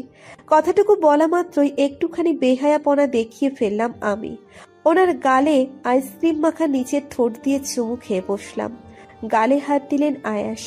ঘাড় ঘুরিয়ে আমার দিকে তাকাতেই আমি উঠে ছুট লাগালাম। পেছনে তাকানোর সাহস হলো না আমার। পরের দিন রুদ্র হসপিটালে এসেছে অনেকক্ষণ। রাউন্ড দিয়ে নিচের কেবিনের দিকে আসছে সে। আস্তে আস্তে তার খেয়াল হলো আজকে আশেপাশে শিয়াকে দেখতে পেল না। এখনো কি আসেনি মেয়েটা? কাল তো তার সঙ্গে কথা কাটাকাটি করেই চলে গিয়েছিল ছুটি নিয়ে। আজকেও কি আসবে না? দম ফেলে ভাবনা চিন্তা না করে কেবিনের দিকে পা বাড়াই রুদ্র। শিয়াকে একবার কল করা দরকার। কেবিনে ফোনটা রেখে এসেছে। হসপিটালের করিডোর পেরিয়ে সিঁড়ি দিয়ে নিচে নামতে সে কয়েকটা ওয়ার্ড বয় এবং নার্সকে দৌড়াদৌড়ি করতে দেখতে পায়। এটা তার কাছে নতুন কিছু নয়, প্রতিদিনই এমার্জেন্সি পেশেন্ট ভর্তি হয় এখানে। আজও হয়তো তাই। এটা ভেবে সে আনমনে হেঁটে যায় সেদিকেই। ডক্টরকেও তো দরকার সেখানে, আর রুদ্র সবসময় এমার্জেন্সি পেশেন্টকেই সামলায়। এবারও ব্যতিক্রম হলো না। সামনে এগোতেই তার চোখে পড়ে স্ট্রেচারে আনা একটি মেয়েকে। আতকে ওঠে সে, অস্ফুট স্বরে বলে ওঠে। রুদ্র এক প্রকার ছুটে আসে। কি হয়েছে ওর? ভাবতে ভাবতে মস্তিষ্ক শূন্য হয়ে পড়ে, দিশেহারা হয়ে পড়ে। শিয়ার চারিদিকে তাকিয়েও কোনো রকম আঘাতের চিহ্ন খুঁজে পায় না। সকলের সঙ্গে ঠেলতে থাকে স্ট্রেচার। সঙ্গে রয়েছে শিয়ার মা ও বাবা। শিয়া তাদের একমাত্র মেয়ে, একমাত্র সন্তানকে যেমন মানুষ বেশিই আগলে রাখে, শিয়ার ক্ষেত্রেও তাই। ওনারা কেঁদে কুল পাচ্ছেন না। রুদ্র স্ট্রেচার নিয়ে যেতে যেতে বলে, কি হয়েছে ওর? ঘুমের অনেকগুলো ওষুধ খেয়ে ফেলেছে সিয়া। যে জানি না ও এমন কেন করলো। তোমায় বলেছিলাম মেয়েটার বিয়ে এখনই ঠিক করতে হবে না। ও বিয়ে করতে চাইছে না, দেখলে তো এর পরিমাণ। কাঁদতে কাঁদতে কথাগুলো বলে উঠলেন শিয়ার মা। শেষ কথাগুলো ছিল শিয়ার বাবার উদ্দেশ্যে। রুদ্র শিয়ার দিকে তাকায়। ফ্যাকাশে বর্ণ হয়ে গেছে ওর মুখ। শেষমেশ কিনা শিয়া নিজের জেদটাই রাখলো। নিজেকে মৃত্যুর মুখে ঠেলে দিতে উঠে পড়ে লেগেছে মেয়েটা। এমার্জেন্সি রুমের সামনে এসে স্ট্রেচার থামায় রুদ্র। সে প্রথমে শিয়ার নাকের নিচে হাত রাখে। শ্বাস চলছে এখনো। ভালোভাবে পালস চেক করে রুদ্র। পালস চলছে, তবে আস্তে। দ্রুত যদি পেট থেকে ঔষধগুলো ওয়াশ না করানো হয়, তাহলে রুদ্রের সামনে রিজেক্টের জন্য অনেক বড় মূল্য দিতে হবে। এই ভেবে শিউরে ওঠে সে। রুদ্র শিয়ার বাবা মায়ের দিকে তাকিয়ে বলে, যত তাড়াতাড়ি পারেন তাড়াতাড়ি ফর্মালিটিস গুলো পূরণ করে আসুন। কুইক, ব্যবস্থা করছি আমি। শিয়ার বাবা চলে যান। শিয়ার মা এলোমেলো পায়ে হেঁটে এসে শিয়ার মাথায় হাত বুলিয়ে কান্নাকাটি শুরু করেন। রুদ্রের হাতে সময় নেই। সে দ্রুত চলে যায় ডক্টরের কাছে। এই কাজটা তার নয়, সে তো সার্জারি স্পেশালিস্ট। এর জন্য অন্য ডাক্তারের প্রয়োজন। ফোনটাও কেবিনে। নিজের উপর রাখতে রাখতে কেবিনের দিকে যায় সে। বেশ অনেকক্ষণ হলো। ওটির বাইরে দাঁড়িয়ে থেকে বারবার ওটির দরজার দিকে তাকাচ্ছেন শিয়ার মা বাবা। শিয়ার বাবা মাথা নিচু করে বসে রইলেন, আর শিয়ার মা এখনো ফুপিয়ে যাচ্ছেন। সেই সময় হন্ততন্ত হয়ে রুদ্র আসে। হসপিটালের কার্যক্রম ছেড়ে সে এখানে থাকতে পারেনি, তবে হসপিটালের কাজে মনও দিতে পারেনি সে। রুদ্র এসে দেখে এখনো ওটির দরজা লাগানো। ওপরে লাল লাইট জ্বলছে। দীর্ঘ নিঃশ্বাস ফেলে শিয়ার মা বাবার দিকে তাকায় সে। মেয়েটা কেন এমন করলো বলতে পারো? দুর্বল কণ্ঠে বললেন শিয়ার মা। শিয়ার বাবা কোনো উত্তর দিলেন না। ওনারা না জানলেও রুদ্র জানে তার এমন পদক্ষেপের কারণ। এখন যদি সত্যি শিয়ার কিছু হয়, তাহলে রুদ্র কি করবে তার জানা নেই। সারা জীবন একটা অপরাধ বোধ অনুভব করবে সে। বেশ কিছুক্ষণ পরে ওটির দরজা খুলে বেরিয়ে আসে ডক্টর। রুদ্রের সঙ্গে ছুটে যায় শিয়ার মা বাবা। ডক্টর তাদের এগিয়ে আসতেই বলে ওঠেন, relax doctor, shear is fine নাও। ভাগ্য ভালো সময় মতো হসপিটালে আনা হয়েছে এবং ভেতর থেকে সব স্লিপিং পিল ওয়াশ করা হয়েছে। আদারওয়াইজ কি হতো জানি না। ওনাকে এক্ষুনি কেবিনে দেওয়া হবে, আপনারা কথা বলতে পারেন। রুদ্রের মনে শান্তির হাওয়া বয়ে যায়। হাঁপ ছাড়ে সে। নিজের কপালের ঘাম মুছে নেয় ভালো করে। ওটির দরজার সামনে গিয়ে হালকা ফাঁক দিয়ে দেখে শিয়াকে। মেয়েটা চোখ বুজে রয়েছে। চোখে মুখে কি মলিনতা। কেবিনে দেওয়ার সঙ্গে সঙ্গে শিয়াকে ধরে বসে পড়ে ওর মা বাবা। কান্নাকাটি করে শিয়ার মা বকাঝকা করতে থাকেন, বোঝাতে থাকেন। শিয়া মাকে সান্ত্বনা দিতে গিয়েও ব্যর্থ হয়। শিয়ার বাবা চুপ করে দাঁড়িয়ে থেকে মাঝে মাঝে দু একটা কথা বলছেন। এর মাঝে রুদ্র কথা বলার সুযোগ পাচ্ছেন না। সে শিয়ার সঙ্গে একা কথা বলতে চায়, কিন্তু মনে হয় শিয়াকে ওনারা একা ছাড়বেন বলে। রুদ্র দরজার কাছে দাঁড়িয়ে রয়েছে চোরের মতো। শিয়ার চোখ আটকায় রুদ্রের দিকে। রুদ্র ইতস্তত বোধ করে সরে আসতে নিলেই শিয়ার আগ বাড়িয়ে বলে, রুদ্র দাঁড়াও। রুদ্র দাঁড়িয়ে যায়। ধরা খেয়ে তার মুখে দেখা দেয় লাল আভা। শিয়া জোর গলায় বলে, ভেতরে এসো, কিছু কথা আছে। রুদ্র কি করবে না বুঝে ধীর পায়ে ভেতরে ঢোকে। শিয়ার মা রুদ্রকে দেখে বলে, এই বুঝি রুদ্র? হ্যাঁ মা। শিয়ার মা ভালোভাবে রুদ্রকে দেখে উৎফুল্ল হয়ে বলেন, আসলেই ও ভালো ছেলে। তোর যখন ওই অবস্থা ছিল, ছেলেটা কত ছোটাছুটি করলো, তখন নাম জিজ্ঞেস করা হয়নি বা কথা হয়নি। তোকে নিয়ে চিন্তায় ছিলাম তো। মা তুমি একটু বাইরে যাবে প্লিজ? বাবা তুমিও, আমার রুদ্রের সাথে কিছু কথা আছে। ওনারা যেতে না চাইলেও বাইরে যান। মেয়েকে যথেষ্ট স্বাধীনতা এবং প্রাইভেসি দেন ওনারা। রুদ্র ধীর পায়ে হেঁটে এসে দাঁড়িয়ে থেমে থেমে বলে, কেন করলে এমন? খুব কি জরুরি ছিল সিয়া? শিয়া মৃদু হাসে। তৎক্ষণাৎ হাসিটা মিলিয়ে যায়। চোখ বন্ধ করে এক নাগারে বলে, আই অ্যাম এক্সট্রিমলি সরি। তখন মাথায় কিছু আসছিল না, তাই পাগলের মতো কাজ করে ফেলেছি। আই নো দ্যাট এইসব মুহূর্ত তোমার জন্য ভীষণ অস্বস্তিকর ছিল, কারণ বিষয়টা তোমাকে ঘিরেই। আমি অনেকটা ভয় পেয়ে গেছিলাম। তোমার কোনো ধারণা নেই আমি কি পরিমাণ ঘাবড়ে গিয়েছিলাম। যদি তোমার কিছু হতো তাহলে তুমি অপরাধ বোধে বাঁচতে পারবে না, তাই না? সেটাই ভয় পাচ্ছিলে, রাইট? ফ্যালফ্যাল করে শিয়ার পানে চেয়ে থাকে রুদ্র। ও কি বলছে? এর মানে কি ও বোঝাতে চাইছে ওকে নিয়ে রুদ্রের কোনো চিন্তা নেই? রুদ্র কিছু বলতে গেলে শিয়া আবারও বলে, আই অ্যাম এক্সট্রিমলি সরি। আমি তোমায় বিয়ে করতে চাই সিয়া। ব্যাস, তুমি শুধু সুস্থ হয়ে ওঠো। এমন পাগলামি করো না। অ্যাজ আ ডক্টর তোমাকে এটা মানায় না। রুদ্রের তপ্ত নিঃশ্বাস পড়ছে শিয়ার চোখে মুখে। ফ্যালফ্যাল করে কিছু রুদ্রের দিকে চেয়ে রইল শিয়া। অতপর মুখে হাসি না এনে উল্টে ফিরে শুয়ে নীরস কণ্ঠে বলল, না রুদ্র, আমি তোমায় বিয়ে করতে চাই না। অনেক হয়েছে আমার পাগলামি। আমি চাই না তুমি আমার পাগলামি থামাতে শুধু বাধ্য হয়ে বিয়ে করবে। আমি নেক্সট উইক ইউকে চলে যাব। আমি চাই না তোমার বোঝা হতে। রুদ্র স্তব্ধ হয়ে যায়। তার মুখে আর কোনো কথা আসছে না। সবটা এলোমেলো হয়ে যাচ্ছে। সে নিজের ভুল মনে মনে গুনছে। তার প্রথম ভুল হচ্ছে দেশে আসা। দ্বিতীয় ভুল আচমকা কাউকে ভালোবেসে ফেলা। তৃতীয় ভুল শিয়াকে সবসময় কঠিন কথা শোনানো। এখন কি করবে রুদ্র? শিয়া ওপাশ থেকে ফিরেই বলে, এখন তুমি যেতে পারো রুদ্র। সরি বলার ছিল, বলে দিয়েছি। ভুলে যাওয়ার চেষ্টা করবে আমায়। ভাববে আমি তোমার লাইফে একটা ঝড় ছিলাম, সেটা কেটে গেছে। রুদ্র কিছু বলতে চেয়েও বলতে পারল না। চশমা খুলে হাতে নিয়ে বেরিয়ে আসে। 1 সপ্তাহ পর গভীর রাত, সকলে ঘুমে মগ্ন। এমনিতেই আজকে সকলে দেরিতে ঘুমিয়েছে। আজকে আমার আর আয়েশের গায়ে হলুদ ছিল। যদিও অনুষ্ঠান দুটো আলাদা আলাদাভাবে করা হয়েছে। আমি রয়েছি আমার বাড়িতে এবং আয়েশ রয়েছে রিসোর্টে। সকলের করা আদেশ, বিশেষ করে দাদিমার, যে আমরা বিয়ের আগে একে অপরের সাথে থাকতে পারবো না। এটাই নাকি সাধারণ নিয়ম। তবে এটা আয়েশের কাছে অত্যাচার বলা চলে। দিনে রাতে ফোন দিয়ে যাচ্ছেন উনি, অথচ কালকেই বিয়ে। একেবারে আইনিভাবে রেজিস্ট্রি করা হবে বিয়ের। তবুও ওনার এরূপ আচরণে কি রিয়াকশন দেব জানা নেই আমার। অন্ধকার ঘরে শুয়ে থাকতে থাকতে আচমকা একটা বিকট শব্দ কানে এলো। চোখ লেগে গিয়েছিল তখন, কিন্তু ঘুম ছুটে গেল। উঠে বসলাম আমি। আওয়াজটা আমি ভুল না হলে আমার পাশের ভাঙাচোরা ঘর থেকে আসছে, যেখানে একটা বাইরে যাওয়ার দরজা আছে। হঠাৎ আমার ফোনটা জ্বলে উঠল। আয়াস মেসেজ করেছেন, লিখেছেন, তাড়াতাড়ি তোমার ঘরের পাশে সেই দরজা হলো, আদারওয়াইজ দরজাটা ভেঙে ফেলবো, কুইক। চোখ ছানা পড়া হয়ে গেল আমার। দৌড়ে চলে এলাম পাশের ঘরে। দরজা খুলে দিতেই হুড়মুড়িয়ে একটা হাত টেনে বাইরে নিয়ে এলো আমায়। ক্লান্তমাখা আয়েশের মুখখানি দেখে দ্রুত বলে উঠলাম, এটা কেমন আচরণ? আর এভাবে এত রাতে আপনি? কথাগুলো বলার আগেই আমার গালে নিচের হাত রেখে দিলেন আয়াস। ঠান্ডা কিছু অনুভব করলাম গালে। হাতটা টান দিতেই বুঝলাম ওনার হাতে হলুদ। আমার অন্য গালে মুহূর্তেই ঠোঁট রেখে বললেন, আমার থেকে দুনিয়ার সবাই হলুদ লাগাবো, অথচ আমি এই অধিকারটা পাবো না? তা তো হয় না। সবার আগে তো হলুদ লাগানোর কথা আমার নেশা পাখি। আজকের জন্য কাউকে কিছু বললাম না, বাট আমি তো হলুদ লাগাবোই। আমি ঢোক গিলে বলি, একবার যদি কেউ দেখে ফেলে কি হবে বুঝতে পারছেন? ফার্স্ট অফ অল, আমি অন্যর বউকে চুরি করছি না। নিজের বউয়ের সাথে চুরি করে দেখা করার মতো বাজে পরিস্থিতি আর একটাও নেই যেখানে আমি পাবলিক প্লেসেও রোম্যান্স করতে ছাড়ি না। চোখ বড় বড় করে তাকালাম এবার। আমার এই দৃষ্টি দেখে উনি মুচকি হেসে বললেন, মনে নেই ওই লিফট হসপিটালের কথা?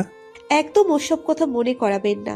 লজ্জায় মাটির নিচে ঢুকে যাব একদিন আপনার জন্য। লজ্জা পাওয়ার কি আছে? এগুলো তো সামান্য ম্যাটার। রেগে বেগে একাকার হয়ে পড়লাম। এগুলো ওনার কাছে সামান্য ব্যাপার হলো? ওনার অন্য হাত থেকে হলুদের বাটি নিয়ে এক থাবা ছুঁড়ে মারলাম আয়েশের উপর। মুহূর্তেই হলুদ ভূতে পরিণত হলেন উনি। ওনাকে আলতো ধাক্কা দিয়ে ফিক করে হেসে ফেললাম আমি। হাসতে হাসতেই বললাম, সিরিয়াসলি আপনাকে দারুণ লাগছে। মানে এই হলুদও কিন্তু আমার হ্যান্ডসাম চেহারাটাকে ঢাকতে পারেনি। অন্যরকম হ্যান্ডসাম লাগছে বলেই জোরে জোরে হাসতে শুরু করলাম। ওনার ঠোঁটেও হলুদে মাখামাখি অবস্থা। এসব ভেবে দম ফেটে হাসি পাচ্ছে আমার। কয়েক সেকেন্ড হাসতে গিয়েই আমার মুখ চেপে ধরে বাড়ির দেওয়ালের সাথে ঠেকিয়ে দিলেন আয়াস। আশেপাশে তাকিয়ে হিস হিসিয়ে বলল, চুপ চুপ। এভাবে হেসে কি নিজেও ফাঁসবে আর আমাকেও ফাঁসাবে? আমি এবার হতবিহ্বল হয়ে পড়লাম। সত্যিই তো, আমি কি পাগল হয়ে গিয়েছি? এত জোরে জোরে হেসে ফেললাম, বাড়ির সবাই জেগে গেছে নির্ঘাত। এক পর্যায়ে দাদিমার কণ্ঠ পেয়ে আতকে উঠলাম। আনিশা, কই তুই? এত হাসাহাসির শব্দ আসে কেন আনিশা? পড়ে গেলাম বিপাকে। আয়েশ আমায় বললেন, চলো দাদিমাকে সবটা বলে দিই। আহা, কথার কি বাহার! চলো দাদিমাকে সবটা বলে দিই। এরপর আমায় কি লজ্জাজনক পরিস্থিতিতে পড়তে হবে জানেন? আয়েশ আমার কথা পাত্তা দিলেন না, দিয়ে দাঁড়ালেন দরজার সামনে। দাদিমাও বোধহয় ঘরের সামনেই দাঁড়িয়েছিলেন, সে কারণেই ওনার কণ্ঠে শুনতে পেলাম, এই কে? চোর নাকি? দেখে তো ছেলে মানুষ মনে হইতেছে। এই চোর, থাম থাম বলতেছি। মাথা ভনভন করে ঘুরে উঠল আমার। ওনার হাত ধরে টেনে আড়ালে এনে নিয়ে গিয়ে ঘরের মধ্যে ঢুকলাম। দাদিমা বাইরের দিকেই আসছিল। ওনাকে আটকে বললাম, কি হয়েছে দাদিমা? চোর না আমি। দাদিমা আমার মুখ হাত ভালোভাবে নাড়িয়ে দেখলেন। অন্ধকারে উনি তেমন কিছু বুঝতে পারছেন না। তারপর কিছুটা বিস্ময় নিয়ে বললেন, আরে তুই এত বড় আর লম্বা হইলি কেমনে? দরজার সামনে মনে হলো একটা লম্বা লোক দাঁড়িয়েছিল। না দাদিমা, ওটা আমিই ছিলাম। হ্যাঁ দাদিমা, ওটা আমার বউই ছিল। বউ মানেই আমি মানেই বউ, দুটো একই বিষয় হলো না? এই লোকটা কি জীবনেও শোধরাবে না? এটা উনি কি বলে ফেললেন? পেছন ফিরে তাকালাম, উনি নেই। হয়তো আড়াল থেকেই কথাগুলো বলেছেন। আমায় কত সুন্দর করে ফাঁসিয়ে দিলেন। ভাবা চাই দাদিমার হাত থেকে আমাকে বাঁচাই কে? আনিশা, কার গলা শুনলাম এটা? কার সাথে কথা বলতাছো সেই রাতের বেলা? হ্যাঁ, বা খাড়া হয়ে রইলাম আমি। কাশি উঠে গেল আমার। কিছু বলতে উদ্যত হতেই দাদিমা আমার পাশ কাটিয়ে হন্ততন্ত হয়ে গেলেন বাইরের দরজার দিকে। আমি পেছন থেকে আটকাতে গিয়েও পারলাম না। বাইরের দরজায় দাঁড়িয়ে আশেপাশে উকি মেরে দেখলাম উনি। তারপর ফিরে তাকালেন আমার দিকে। আমি বেকুব হয়ে চেয়ে রয়েছি। এবার দাদিমা নিজেই বোকা বহে বললেন, বাইরে তো কেউ নাই, কার গলা শুনলাম আমি? হাঁপ ছেড়ে বাঁচলাম আমি। স্বস্তি নিয়ে বললাম, দাদিমা আপনার বয়স হয়েছে, কখন কি শোনেন তা যে সঠিক হবে তার কি মানে? আমিও এখানে একটা শব্দ পেয়ে এসেছিলাম, কিছু হয়েছে কিনা দেখতে। চলুন ঘরে চলুন, এখন ঘুম পেয়েছে আমার। আমি দরজা লাগিয়ে আসছি। দাদিমাকে অনেক বুঝিয়ে সুঝিয়ে বললাম। হয়তো উনি বিশ্বাসও করলেন। নিজের ঘরের দিকে পা বাড়ালেন। আমি দরজা আটকাতে গেলাম। দরজাতে হাত দিতেই কোত্থেকে এসে তড়িৎ গতিতে আমার গালে আর গলায় আলতো কামড় দিয়ে হাওয়ার বেগেই আমায় কিছু বলার সুযোগ না দিয়ে চলে গেলেন আয়াস। আমি হা হয়ে দাঁড়িয়ে থাকলাম। এটা কি ছিল আসলে? সমুদ্রের পাশ দিয়ে হেঁটে যাচ্ছে আয়াস, মুখে তার মুচকি হাসি লেগে আছে। আকাশের দিকে তাকিয়ে হাঁটছে সে। তার খুশিকে দেখে। আজকে আমার জীবনটা রঙিন হয়েছে একজনের কারণে। তাকে নিয়ে আমি যত সুখের স্বপ্ন দেখেছি তা পূরণ হতে চলেছে। কখনো ভাবিনি জীবনে ওইভাবে পাল্টে যাবে, অন্ধকার থেকে আলোতে ফিরে আসে। কখনো ভাবিনি কেউ আমার মনের অন্তর্মহল জুড়ে এতটা থাকবে। আনমনে কথাগুলো বলতেই আয়েশের ফোনে একটা টোন বেজে ওঠে। তৎক্ষণাৎ ভ্রু কুঁচকে ফোনটা বের করে সে। নম্বরটা অচেনা হয়েও চেনা। তার বাবা সাহাদ সাহেবের নম্বর থেকে মেসেজ এসেছে। আয়াস অবাক হয়, কৌতূহল বশত মেসেজ দেখে। মেসেজটা দেখে সে বাকরুদ্ধ হয়ে পড়ে।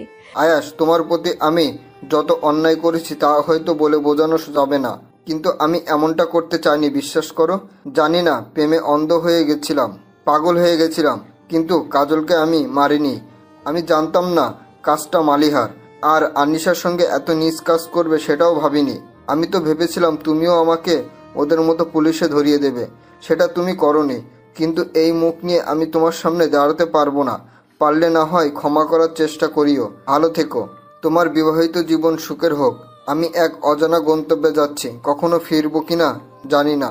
টেক কেয়ার মাই সান। মেসেজটার দিকে বেশ কিছুক্ষণ স্তব্ধ নয়নে চেয়ে রইল আয়াস। নিজের মা মারা যাওয়ার পর থেকে কখনো সাহাদ সাহেবকে বাবা বলে ডাকার কথা মাথাতে অব্দি আনেনি সে। বাবা শব্দটার প্রতি তার ঘৃণা ধরে গিয়েছিল। সেই থেকে নম্বরটা মিস্টার রাইহান দিয়ে সেভ করা। এখনো নম্বরটা জলজল করছে। কি যেন মনে হলো তার। তৎক্ষণাৎ নম্বরটিতে কল করলো সে, কিন্তু নম্বরটি বন্ধ দেখাচ্ছে। লোকটা আসলে নিখোঁজ হয়ে যেতে চান হয়তোবা। দীর্ঘ নিঃশ্বাস ফেলে ফোনটা পকেটে ঢুকিয়ে ফেলে আয়াস। সে জানে না তার রিয়াকশন এখন ঠিক কি হওয়া উচিত। ফলস্বরূপ তাচ্ছিল্যের হাসি দিল সে। যদি একবারের জন্য জানতে পারতাম যে আমার মাকে মারার পেছনে আর আনিশাকে এতটা অসম্মান দেওয়ার পেছনে আপনি রয়েছেন, তাহলে নিশ্চয়ই অন্য বাকি সবার মতো আপনিও হাজত বাস করতেন। কোনোটাই আপনি করেননি, আবার করেছেন। স্ত্রী থাকা সত্ত্বেও অন্য নারীর সঙ্গে এক গভীর সম্পর্কে লিপ্ত হওয়া কি অন্যায় নয়? একটা মানুষের বিশ্বাস ভাঙা, একটা মানুষের খুন করার মতো সমান। আপনি যদি সময় মতো মিসেস মালিয়াকে দূরে সরিয়ে রাখতেন তাহলে হয়তো এত কিছু হতোই না। আংশিক হলেও আপনার দোষ। নিজের শাস্তি নিজে নিয়ে নিয়েছেন, ভালো করেছেন। আনমনে কথাগুলো আওড়াতে থাকলো আয়াস। বেশ কিছুক্ষণ দাঁড়িয়ে থাকলো সে। কোথাও না কোথাও সে আটকে যাচ্ছে। যে মানুষটা তার জন্য একটুখানি মায়া করেনি সেই মানুষটা তাকে আটকে দিচ্ছে। রক্তের টান যে বড়ই জটিল। ওয়াশরুম থেকে শাওয়ার নিয়ে বের হলো রুদ্র। উদাম শরীর ও হাত মুছতে মুছতে এসে সোফায় বসলো সে। বিড়বিড় করে বলল, আয়াস কোনো দিন শোধরাবে না। গায়ে হলুদটা নিজের, আমাকে হলুদ দিয়ে এক প্রকার গোসল করিয়ে ছেড়েছে। কত সময় লাগলো এগুলো তুলতে হাত মুখ থেকে। উফ। রুদ্র বর্তমানে আয়েশের সঙ্গে রিসোর্টেই আছে। বিয়ের জন্য পুরো রিসোর্টটা বুক করেছে রুদ্র নিজে। বন্ধুর বিয়ে জাঁকজমকভাবে পালন না করলে কি হয়? একদমই না। কিন্তু তার চিন্তা অন্য জায়গায়। আজ ভোরে শিয়ার ফ্লাইট। ইউকে চলে যাবার সমস্ত রকম ব্যবস্থা করে ফেলেছে সে। এটা ভেবেই রুদ্র হাত পা মুছতে গিয়ে থেমে গেল। হুড়মুড়িয়ে আশেপাশে তাকিয়ে নিজের ফোন খুঁজতে লাগলো সে। বেডের ওপ্রান্তে ফোন পড়ে আছে। রুদ্র ফোন হাতে নিয়ে বিলম্ব না করে শিয়ার নম্বরে ফোন দিল। কিছুক্ষণ যেতে না যেতেই ফোনটা রিসিভড হতেই ওপাশ থেকে শিয়ার চিকন সুর ভেসে এলো। ঘুম চড়ানো কণ্ঠ শিয়ার, অথচ ফোনটা দ্রুতই ধরেছে, যেন কারো ফোনেরই অপেক্ষায় ছিল সে। রুদ্র মিহি সুরে বলে, সরি ডিস্টার্ব করলাম। আমার উচিত ছিল টাইম থেকে কল করা।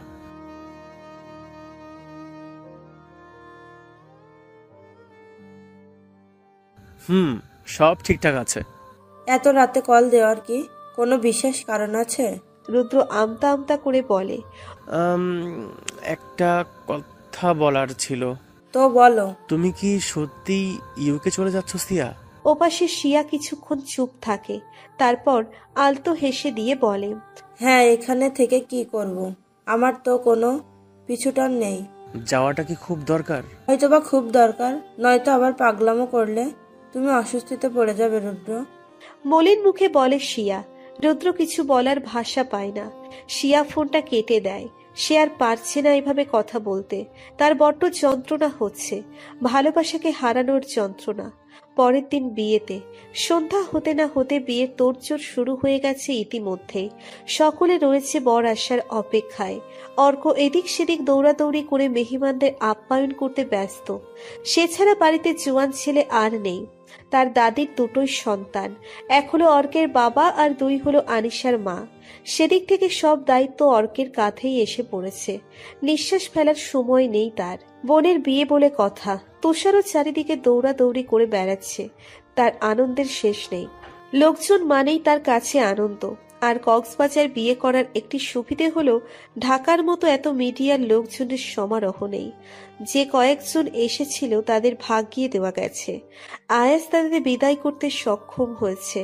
ঘরে বসে আছি আমি, বারবার মাথার কাপড় ঠিক করছি। মা একটু আগেই মাথার কাপড় ঠিক করে দিয়ে গেল। না পেরে আয়নার সামনে গিয়ে দাঁড়ালাম। সেখানে দাঁড়িয়ে মাথার কাপড় ঠিক করতে লাগলাম। হঠাৎ চোখ গেল নিজের দিকে। মুখে আপনা আপনি হাসি খেলে গেল নিজেকে দেখে। আগেরবার আমি অন্ধ ছিলাম। নিজেকে দেখার কতই না শখ ছিল আমার। বারবার নিজেকে বউ সেজে দেখতে চেয়েছি। আজ আবার বউ সেজেছি। গায়ে লাল সোনালী রঙের মিশ্রণে ভারী বেনারসি, যার ওজন সইতে বেশ বেগ পেতে হচ্ছে আমার। এবার কোনো জোর জবরদস্তি করে বিয়েটা হচ্ছে না। স্বেচ্ছায় আয়েশের সঙ্গে থাকতে চাই আমি। শেষ নিঃশ্বাস পর্যন্ত ওনার সঙ্গে কাটাতে চাই। হাসিটা আরো প্রসারিত হলো আমার। নাকের নোলক ঠিক করতেই আচমকা পুরুষালী কণ্ঠে হকচকিয়ে উঠে নাকের নোলক খুলে পড়ে গেল। পেছন ঘুরতেই বর বেশে দাঁড়িয়ে থাকা আয়াসকে চোখে পড়ল আমার। সাদা রঙের শেরওয়ানি পরেছেন উনি। চুলগুলো এলোমেলো হয়ে ছিটিয়ে রয়েছে এদিক সেদিক। হয়তো পাগড়ি পরেছিলেন তাই। নাকের ডগায় তিলের উপর বিন্দু বিন্দু ঘাম। কালো ও গোলাপির সংমিশ্রণে ঠোঁটে বাঁকা হাসি। হাসিটা মারাত্মক। মাঝে মাঝে এভাবে মারাত্মকভাবে না হাসলেও পারেন। এই হাসিতে হার্টবিটও লাফাতে শুরু করে পুরো দমে। ওনাকে আমার বাড়িতে দেখে থরথর করে কাঁপতে শুরু করলাম আমি। আশেপাশে চোরের মতো তাকিয়ে দরজা ঠাস করে লাগিয়ে ফিসফিস করে বললাম, আপনি এখানে কি করছেন? আপনার তো ওখানে। ওয়াশরুমের নাম করে এসেছি, একটু আগে এসে পৌঁছালাম এখানে। এত হইচই হলো টের পাওনি? না, আসলে খেয়ালে ছিল না, কিন্তু আপনি। গায়ে বেনারসি, হাত ভর্তি চুড়ি, গা ভর্তি গয়না, মাথায় টায়রা, ঠোঁটে এত ঘন লিপস্টিক, ঠোঁট দিয়ে আমায় আকর্ষণ করাতে চাও নিশা পাখি? চোখ জোড়া সরু হয়ে গেল আমার। ভেঙচি কেটে ভাব ধরে বললাম, আপনাকে কেন আকর্ষণ করাতে যাব? মা দিয়ে দিয়েছে। সেটাও ঠিক, আমি তো এমনিতেও মাতোয়ারা। আমার দিকে কয়েক ধাপ এগিয়ে এলেন আয়াস। লোকটার স্বভাব মোটেও ভালো না। যখন তখন হুটহাট করে ইচ্ছে মতো কিছু একটা করে বসেন। পরে যে কি হতে পারে তা একবারের জন্যেও ভাবেন না। আমি ভয়ে ভয়ে বারবার দরজার দিকে তাকাচ্ছি।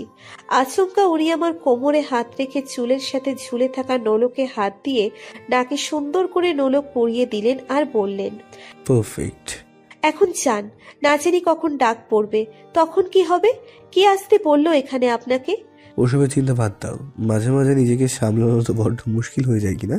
ঠোঁট কামড়ে হেসে আমার মাথার কাপড় দিয়ে মুখ অব্দি ঢেকে দিলেন উনি। তারপর ক্ষান্ত হয়ে বললেন, দ্যাটস অলরাইট, এভাবে থাকবে, ওকে? বলেই মুহূর্তের মাঝে কাপড় দিয়ে ঢেকে থাকা সত্ত্বেও আমার কপালে চুমু এঁকে দিয়ে দ্রুত দরজা খুলে বেরিয়ে গেলেন উনি। আমি হাঁ করে চেয়ে রইলাম। মানুষটা পারেনও। বিয়ের আসর, আয়েশ বসে রয়েছে, আনিশাকে ডাকতে বলা হয়েছে, অর্ক সবে এসে দাঁড়িয়েছে। মজার ব্যাপার হলো মৃধাও এসেছে আজ। মৃধার পেছনে এসেই চুপটি করে দাঁড়ালো সে।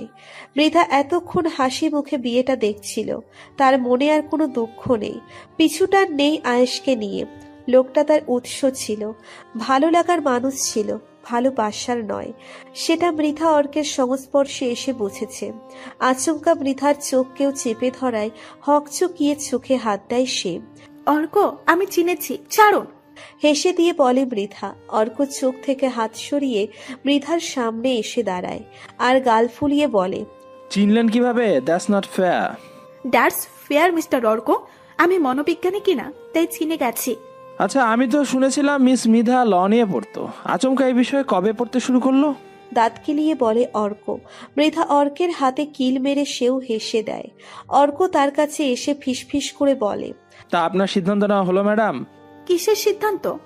না জানার ভান করে বলে মৃধা। অর্ক গাল ফুলিয়ে বলে, ভুলে গেলেন? তার মানে ধরে নেওয়া যায় এই বিয়ের বিষয়ে আপনি কিছু ভাবেননি। কে বলেছে ভাবিনি? 100 বার ভেবেছি, 1000 বার ভেবেছি। তো মনের অন্দরমহল থেকে কি উত্তর এলো জানতে পারি? লজ্জায় লাল হয়ে যায় মৃধার মুখ। তাকাতে পারে না সে, মুখ নিচু করে তাকিয়ে থাকে। আশেপাশে লোকজনের সমাগম। অর্ক তার রিয়াকশন খেয়াল করে মিটিমিটি হাসছে। সে মৃধার সামনে চুটকি বাজিয়ে বলে, ও হ্যালো ম্যাডাম, লজ্জার সাগরে ডুব দিলেন? মৃধা লজ্জা নিয়েই বলে, আপনি কি কিছুই বোঝেন না নাকি? মৌনতা কিসের লক্ষণ জানেন না? অর্কের মুখে বিশ্বজয়ের হাসি ফুটে ওঠে। সে মৃধার দিকে হেলে আয়েশের দিকে তাকিয়ে ইশারা করে বলে, চলুন আমরাও গিয়ে বিয়ে করতে বসে পড়ি, দুটো বিয়ে একসাথে হয়ে যাবে। ধুর, আপনি না যাতা। অর্কের বুকে ধাক্কা দিয়ে ছুটে পালিয়ে চলে আসে মৃধা। এত লজ্জা তো আগে কখনো হয়নি। অর্ক তাকে কি লজ্জার পরিস্থিতিতে ফেলে দিয়েছে। আমার সামনে দেওয়া হয়েছে রেজিস্ট্রি পেপার, আমার হাতে কলম, হাত কাঁপছে। আয়েশ আগেই সাইন করে দিয়ে বসে আছেন আর আমার দিকে নিষ্পলক চোখে চেয়ে আছেন। মা চুপিসারে বলল, যেখানে যেখানে দেখিয়ে দেয় সাইনটা কর। বেশ দম নিয়ে সাহস জুগিয়ে সাইনটা করে ফেলি আমি। সকলে আলহামদুলিল্লাহ বলে ওঠে। এরই মাঝে ঘরমাক্ত চোখে মুখে আয়েশের দিকে তাকালাম। উনি হাসছেন, বেজায় হাসছেন, তবে নিঃশব্দে, যেন ওনার কাছে এর থেকে শ্রেষ্ঠ মুহূর্ত আর নেই। আমিও মুখ নিচু করে হেসে দিলাম। এই হাসি আনন্দের, এই হাসি সুখের। কাজী কবুল বলতে বললে কয়েকবার ঢোক গিলে স্ব ইচ্ছায় 3 বার কবুল বলে ফেলি আমি। পাশে আয়েশের দিকে তাকায়। ওনার আর আমার মাঝে পর্দা দেওয়া হয়েছে। ওনার চেহারা অস্পষ্ট, তবুও বুঝছি উনি আবারও হাসছেন। তৎক্ষণাৎ বুঝতে পারলাম উনি পর্দার নিচ দিয়ে আমার হাতটা চেপে ধরেছেন। আমিও ওনার হাত চেপে ধরে মিটিমিটি হাসতে লাগলাম। আজ কোনো বাধা নেই। সব মিলিয়ে আবারও একবার স্বামী স্ত্রীর সম্পর্কে আবদ্ধ হলাম আমরা। অনেকক্ষণ হলো। এক সুন্দর সুখানুভূতি। রুমে বসে আছি বেশ অনেকক্ষণ হলো। আয়েশের সাথে থাকার অনুভূতিটা নতুন না হলেও আজ সবটা নতুন লাগছে। নতুন পথ চলা শুরু হবে আমাদের। একই সঙ্গে হাতে হাত রাখা। বাসর ঘর স্বভাবতই যেভাবে সাজানো থাকে ফুল দিয়ে, সেভাবেই সাজানো আছে। নানান রকম বিদেশি ফুল এখানে। সাদা রঙের ফুল দিয়ে পুরো বেডের উপর থেকে নিচ পর্যন্ত মুড়িয়ে দেওয়া। গরম লাগাতে এসি বাড়িয়ে দিয়ে মাথার কাপড় খুলে ফেললাম আমি। পার হলো আরো বেশি খানিকক্ষণ, তবুও এলেন না আয়াস। এসিটা অফ করে জানালার পাশে গিয়ে দাঁড়িয়ে জানালার থাই খুলে দিলাম আমি। বয়ে গেল এক শীতল বাতাস, বাইরে বেশ বাতাস। হঠাৎ মনে হলো ফোন বাজছে। পেছন ফিরে তাকালাম, আসলে ফোন বাজছে। ফোন হাতে নিতেই আয়েশের নম্বর স্পষ্ট নজরে এলো। এখান থেকে এখানে ফোন করছেন, অদ্ভুত। ফোন রিসিভ করতেই ওপাশ থেকে শান্ত কণ্ঠ ভেসে এলো। তাড়াতাড়ি কোনো দিকে না তাকিয়ে সোজাসুজি টেরাসে চলে এসো, আই এম ওয়েটিং। আমাকে কিছু বলার সুযোগ না দিয়েই কলটা দুম করে কেটে দিলেন। বেশ রাগ হলো আমার, তবুও ওনার কথা মতো দরজা খুলে আশেপাশে তাকালাম। রাতটা গভীর হওয়ায় তেমন কেউ নেই আশেপাশে। সোজা সিঁড়ি দিয়ে উঠে টেরিসে এলাম। সেখানে পা রাখতেই চোখ ধাঁধিয়ে গেল আমার। আশেপাশে লাল আর সাদা পাতলা ফিনফিনে কাপড় উঠছে, যা পরিবেশটা রোমাঞ্চকর করে তুলছে। জোরালো বাতাসে সব এলোমেলো হয়ে যাচ্ছে। ওপরে হালকা আলো জ্বলছে আর টেরিসের আশেপাশে কৃত্রিম হারিকেনের মতো আলো।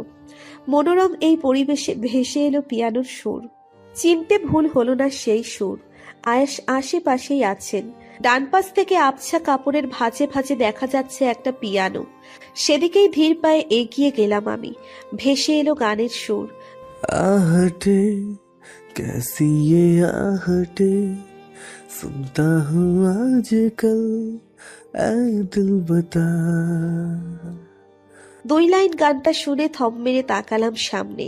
আয়েশ পিয়ানোতে সুর তুলে গাইছেন। এটা কি সত্যি? একদিন ওনার কাছ থেকে গান শুনতে চেয়েছিলাম পিয়ানোতে সুর তোলা সহ, কিন্তু উনি সোজাসুজি জানিয়ে দিয়েছিলেন উনি একটাও গান জানেন না, গান শোনেন না। সেদিন ফোনে সত্যিই লোকটার একটা গান পাইনি, এর মানে সত্যিই গান জানেন না। সেদিন বুঝেছিলাম কত বড় পর্যায়ের গম্ভীর মানুষ উনি। মনে গান শোনার স্বাদটা ভেঙে গিয়েছিল। আচমকা এই গম্ভীর ব্যক্তিত্বের গান শুনে থমকে দাঁড়ালাম। পা চলছে না। উনিও থেমে গেছেন, আমার দিকে তাকালেন একবার। আমার হাতটা ধরে ওনার কোলে বসিয়ে দিলেন। সেভাবেই আবারও পিয়ানোতে সুর তুলতে লাগলেন উনি, আর গাইতে থাকলেন। दस्तके देते हैं दस्तके क्यों अजनबी से पल ऐ दिल बता। ঘাড় ঘুরিয়ে ওনার দিকে তাকাতেই আমার গালে আলতো চুমু খেলেন উনি। আমি লজ্জায় মুখ ফিরিয়ে নিলেও আমার কাঁধে নিচের থুতনি রাখেন উনি। कुछ तो है जो नींद आए कम, कुछ तो है जो आंखें हैं नम। আমি হাসলাম এবার। উনি সেই হাসিতে মুগ্ধ কণ্ঠে গেয়ে উঠলেন। कुछ तो है जो तू कह दे तो हंसते हंसते मर जाए हम। বলেই থামলেন উনি। আমার কাঁধে নিচের মুখ গুজে রইলেন আর মিহি কণ্ঠে বললেন, হ্যাপি? অল্প সময়ের মধ্যে চেয়ে বেশি পারেনি। আমি কথা বলতে পারছি না, কেঁপে কেঁপে উঠছি বারংবার। খামচে ধরেছি ওনার হাত। কাঁপা কাঁপা কণ্ঠে বললাম, প্রথমবার হিসেবে সুন্দর ছিল, তবে আপনার কণ্ঠে সবসময় গাম্ভীর্য থাকে। আয়েশ মুখ তুলে হাসলেন, আমায় কোলে তুলে নিলেন তৎক্ষণাৎ। তাড়াহুড়ো করে আমার কাঁধ জড়িয়ে নিলাম ওনার। ধীর পায়ে আমার দিকে একভাবে তাকিয়ে রুমে নিয়ে এলেন উনি। বসিয়ে দিলেন বেডে। নিচে ফ্লোরে বসে আমার হাতখানি ধরে উনি বললেন, তুমি ছিলে আমার জীবনে এক দমকা হাওয়ার মতো, যে হঠাৎ করে এসেছিল, এসে সবটা পাল্টে দিয়েছিল। মন বলেছিল তাকে না পেলে সে ক্ষান্ত হবে না। হঠাৎ করে মনের অনুভূতি না নিয়েই মনের অন্তর্মহলে ঢুকে পড়লে তুমি, সেখানেই রয়ে গেলে। শেষ নিঃশ্বাস পর্যন্ত তুমি সেখানে থাকবে। ভালোবাসি তোমায়। তোমাকে পেতে যদি দুনিয়ার সব থেকে স্বার্থপর হতে হয় আমায়, তাও আমি হতে রাজি আছি।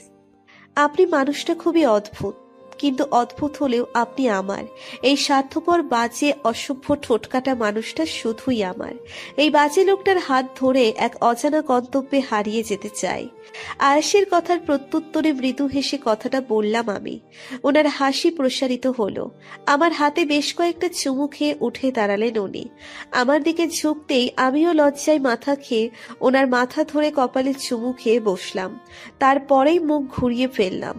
আমার গালের দিলে বেশ কয়েকবার চুমু খেয়ে বললেন, তো এই অশুভ লোকটাকে কি পারমিশন দেওয়া যাবে নিশা পাখি?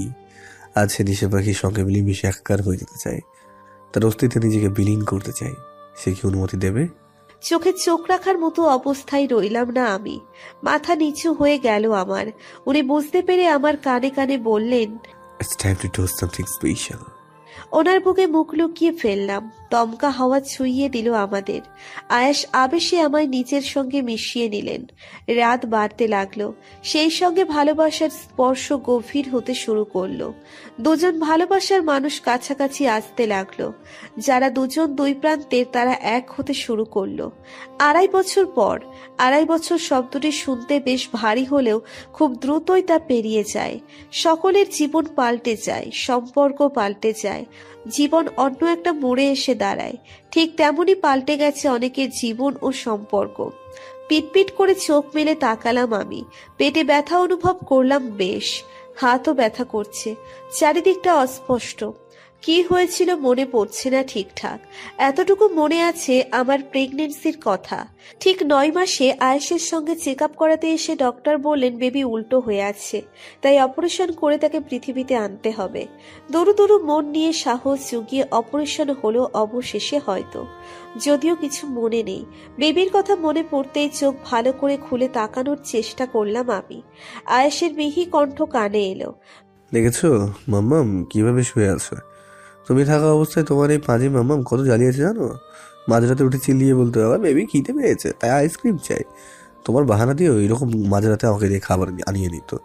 এখন তো তুমি বেরিয়ে আসছো, এখন পাপা তোমার আইসক্রিম চকলেট খাওয়াবে, তাই না? মাম্মা জেদ ধরতে পারছে না। কথাগুলো শুনে ঘাড় ঘুরিয়ে তাকালাম কোনোভাবে। অস্পষ্ট দৃষ্টি স্পষ্ট হতে থাকলো। আয়েশ একটু নিচু হয়ে বসে আছেন। ওনার হাতে কাপড়ে মোড়ানো ছোট্ট একটি বেবি। এই দুর্বল শরীরেও হাসির ঢেউ খেলে গেল। আমি কিছু বলার চেষ্টা করতেই আয়েশ হেসে আমার দিকে তাকিয়ে মাথা নাড়ালেন। বেবিটাকে শুইয়ে দিলেন আমার পাশে আর বললেন, দেখো প্রিন্স এসেছে। বেবিটাকে দেখতেই মনটা শান্ত হয়ে এলো আমার। যেন এটা আয়েশের কার্বন কপি। খাড়া নাক, প্রসারিত কপাল, লাল টকটকে ঠোঁট, যেন টুপ করেই রক্ত বের হবে। ঘন পাপড়ি দিয়ে আবৃত মায়াময় চোখ, দুটো রসগোল্লার মতো ফোলা গাল। মন জুড়িয়ে গেল আমার। অনেক কষ্টে ওর গাল ধরে কপালে চুমু এঁকে দিয়ে ফিক করে হেসে বললাম, এটা হচ্ছে জুনিয়র আয়াস, আমাদের বিহান। বিহান? অবাক হয়ে প্রশ্ন করলেন আয়াস। আমি ভ্রু কুঁচকে উত্তর দিলাম, সেদিন না নাম ঠিক করলাম। আমি তো মেয়ে বেবির নাম দিয়েছিলাম। আর আমি ছেলে বেবির। নামটা কিন্তু আমাদের বেবির মতোই সুন্দর। আমি হেসে ভাব নিয়ে বললাম, কে রেখেছে দেখতে হবে তো। আয়েশ এবার উঠে দাঁড়ালেন। আমার দিকে ঝুঁকে হাতে ভর দিয়ে আমার গালে, মুখে, কপালে গভীর ঠোঁট ছুঁইয়ে দিলেন উনি। তারপর ছোট্ট বিহানের গালেও বেশ কয়েকটা চুমু এঁকে দিলেন আর শীতল কণ্ঠে বললেন, জীবনের সব থেকে বড় উপহার। প্রথমটা আমার নিশা পাখি, আর দ্বিতীয়টা আমাদের বিহান, যারা আমাদের প্রাণের চেয়েও প্রিয়। বলেই মৃদু হাসেন আয়াস। আমি ওনার গালে হাত রেখে থুতনিতে চুমু খেয়ে তাকাই। উনি আবারও নিচের ঠোঁট এগিয়ে নিয়ে আসতেই দরজা খোলার শব্দে ধরপড়িয়ে তাকাই। অন্যদিকে আয়াসের কোনো হেলদোল নেই। আমার দিকে এখনো ঝুঁকে আছেন উনি। রুদ্র আর শিয়া আসে, শিয়ার হাতে ফুলের বুকে। আমি আয়েশকে সরতে চিমটি লাগাই, কিন্তু কথাই বলে মানুষ অভ্যেসের দাস। এমন নির্লজ্জভাবে কি করে দাঁড়িয়ে আছেন আমার এত কাছাকাছি বুঝতে পারছি না। রুদ্র হাসতে হাসতে বললেন, মাঝে মাঝে তো মেয়েটাকে লজ্জা পাওয়ানোর থেকে একটু রেহাই দিতে পারিস। আয়েশ সোজা হয়ে উঠে দাঁড়ায়, ঠোঁট কামড়ে হেসে বলে, তোর বউয়ের সকলের সাথে রোম্যান্স করতে ভয় পাস বলে আমিও পাবো নাকি? না রে ভাই, তোর মতো নির্লজ্জ আর দুটো পাওয়া যাবে না। শিয়া আমার কাছে এসে বলে, থ্যাংক ইউ। শিয়া পাশে ফুলের বুকে রেখে বিহানকে আলতো করে কোলে নিতেই বলে,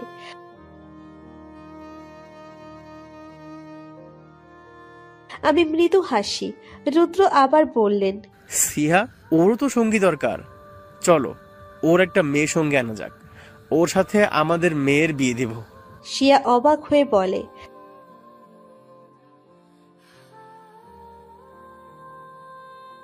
অফকোর্স, নয়তো পরে দেখা যাবে এই বেটা আয়াস অন্য কারোর সাথে আমাদের প্রিন্সকে ঝুলিয়ে দেয়।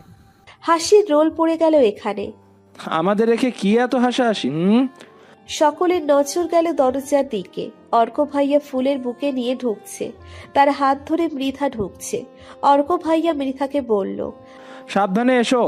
মৃধা ঢুকে হাসি দিয়ে বলল, কংগ্রেচুলেশন, আমার ছোট হয়ে আম্মা হয়ে গেল আনিশা। That's not fair. তুমিও তো হতে চলেছ। ইয়াপ। বলেই মৃধা লজ্জায় মাথা নিচু করলো। অর্ক ভাইয়া বলল, আমাদের মেয়ে বেবি হলে তাকে এই ছেলের সাথে বিয়ে দিব। সো সবাই সাইলেন্ট। কভি নেহি, এটা আমরা প্ল্যান করেছি। রুদ্র ফিচেল গলায় কথাটি বলে উঠলেন। দুজনে একেবারে ঝগড়া লাগলো শেষ পর্যন্ত। তবুও সবটা মজারই চলে।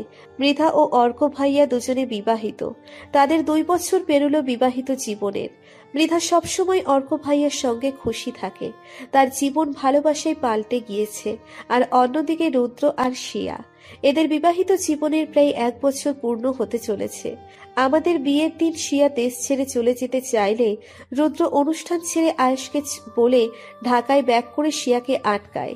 শিয়া মেয়েটা থমকে যায় সেদিন রুদ্র শিয়াকে বলেছিল, আমার জীবনে সিয়া নামক মেয়েটার খুব দরকার, আমি তাকে ভালোবাসতে চাই। ব্যাস, শুরু হলো তাদেরও পথ চলা।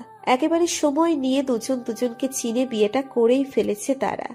এখন দুজন দুজনকে চোখে হারায়। অবশেষে সকলে বিহানকে দেখে আমাকে, আয়েশকে আর বিহানকে রেখে বাহিরে গেল। রুদ্র আর শিয়া হাঁটছে করিডোর দিয়ে। আচমকা শিয়া বলে উঠল,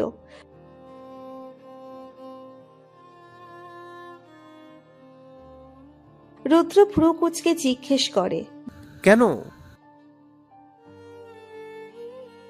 বলেই ফিক করে হেসে ওঠে শিয়া। রুদ্র শিয়ার কোমর জড়িয়ে চোখ টিপে বলে, তাহলে একটা প্রিন্সেস লাগবে, তাই তো? হসপিটালের করিডোরে এভাবে কোমর জড়াতে লজ্জা পেয়ে গেল। ঢোক গিলে তার বুকে কিল খুশি করে পড়ল। রাতে শুয়ে আছি আমি, আমার ডান পাশে বিহান। সরু করে চেয়ে রয়েছে সে। একবার আমার দিকে আর একবার আয়েশের দিকে চেয়ে রয়েছে। আয়েশ ওনার একটা হাত আমার অন্য হাত জড়িয়ে রেখেছেন আর মাথা আমার কাঁধে রেখে দিয়েছেন আর বিহানকে দেখে যাচ্ছেন। হঠাৎ উনি বললেন, আর যাই হোক, আমার প্রিন্সের গাল কিন্তু আমার নিচে পাখির মতো হয়েছে, লাইক স্ট্রবেরি। চোখ বড় বড় করে তাকালাম আমি। উনি আমার চোখের পাতায় চুমু খেলেন, নিচের বুকে হাত রেখে বললেন, এভাবে তাকিও না তো, খুন হয়ে যাব। যা বাজে কথা। সত্যি তোমার চাহনি আমায় নতুন করে প্রেমে ফেলেনি সে পাখি। আমি মৃদু হেসে বললাম, আর আপনার নাকের তিল আমায় নতুন করে প্রেমে ফেলে। আয়েশ নিচু হয়ে বিস্ময় নিয়ে বললেন, সত্যি? Yes mister Raihan. আমায় গভীর আবেশে জড়িয়ে ধরে চোখ বুঝলেন উনি। এ যেন এক সুখময় জীবন যা আমি কখনোই হারাতে চাই না, আর না হারাতে চাই এই সেলফিশ লোকটাকে আর বিহানকে। আমি ওনার বুকে মাথা রাখলাম। এক হাত দিয়ে আমায় এবং অন্য হাত দিয়ে বিহানকে জড়িয়ে ধরলেন আয়াস। আমি বলে উঠলাম, ওহে আমার প্রেমিক পুরুষ, আমাকে আর আমাদের রাজকুমারকে এভাবেই আগলে রাখবেন তো সারা জীবন?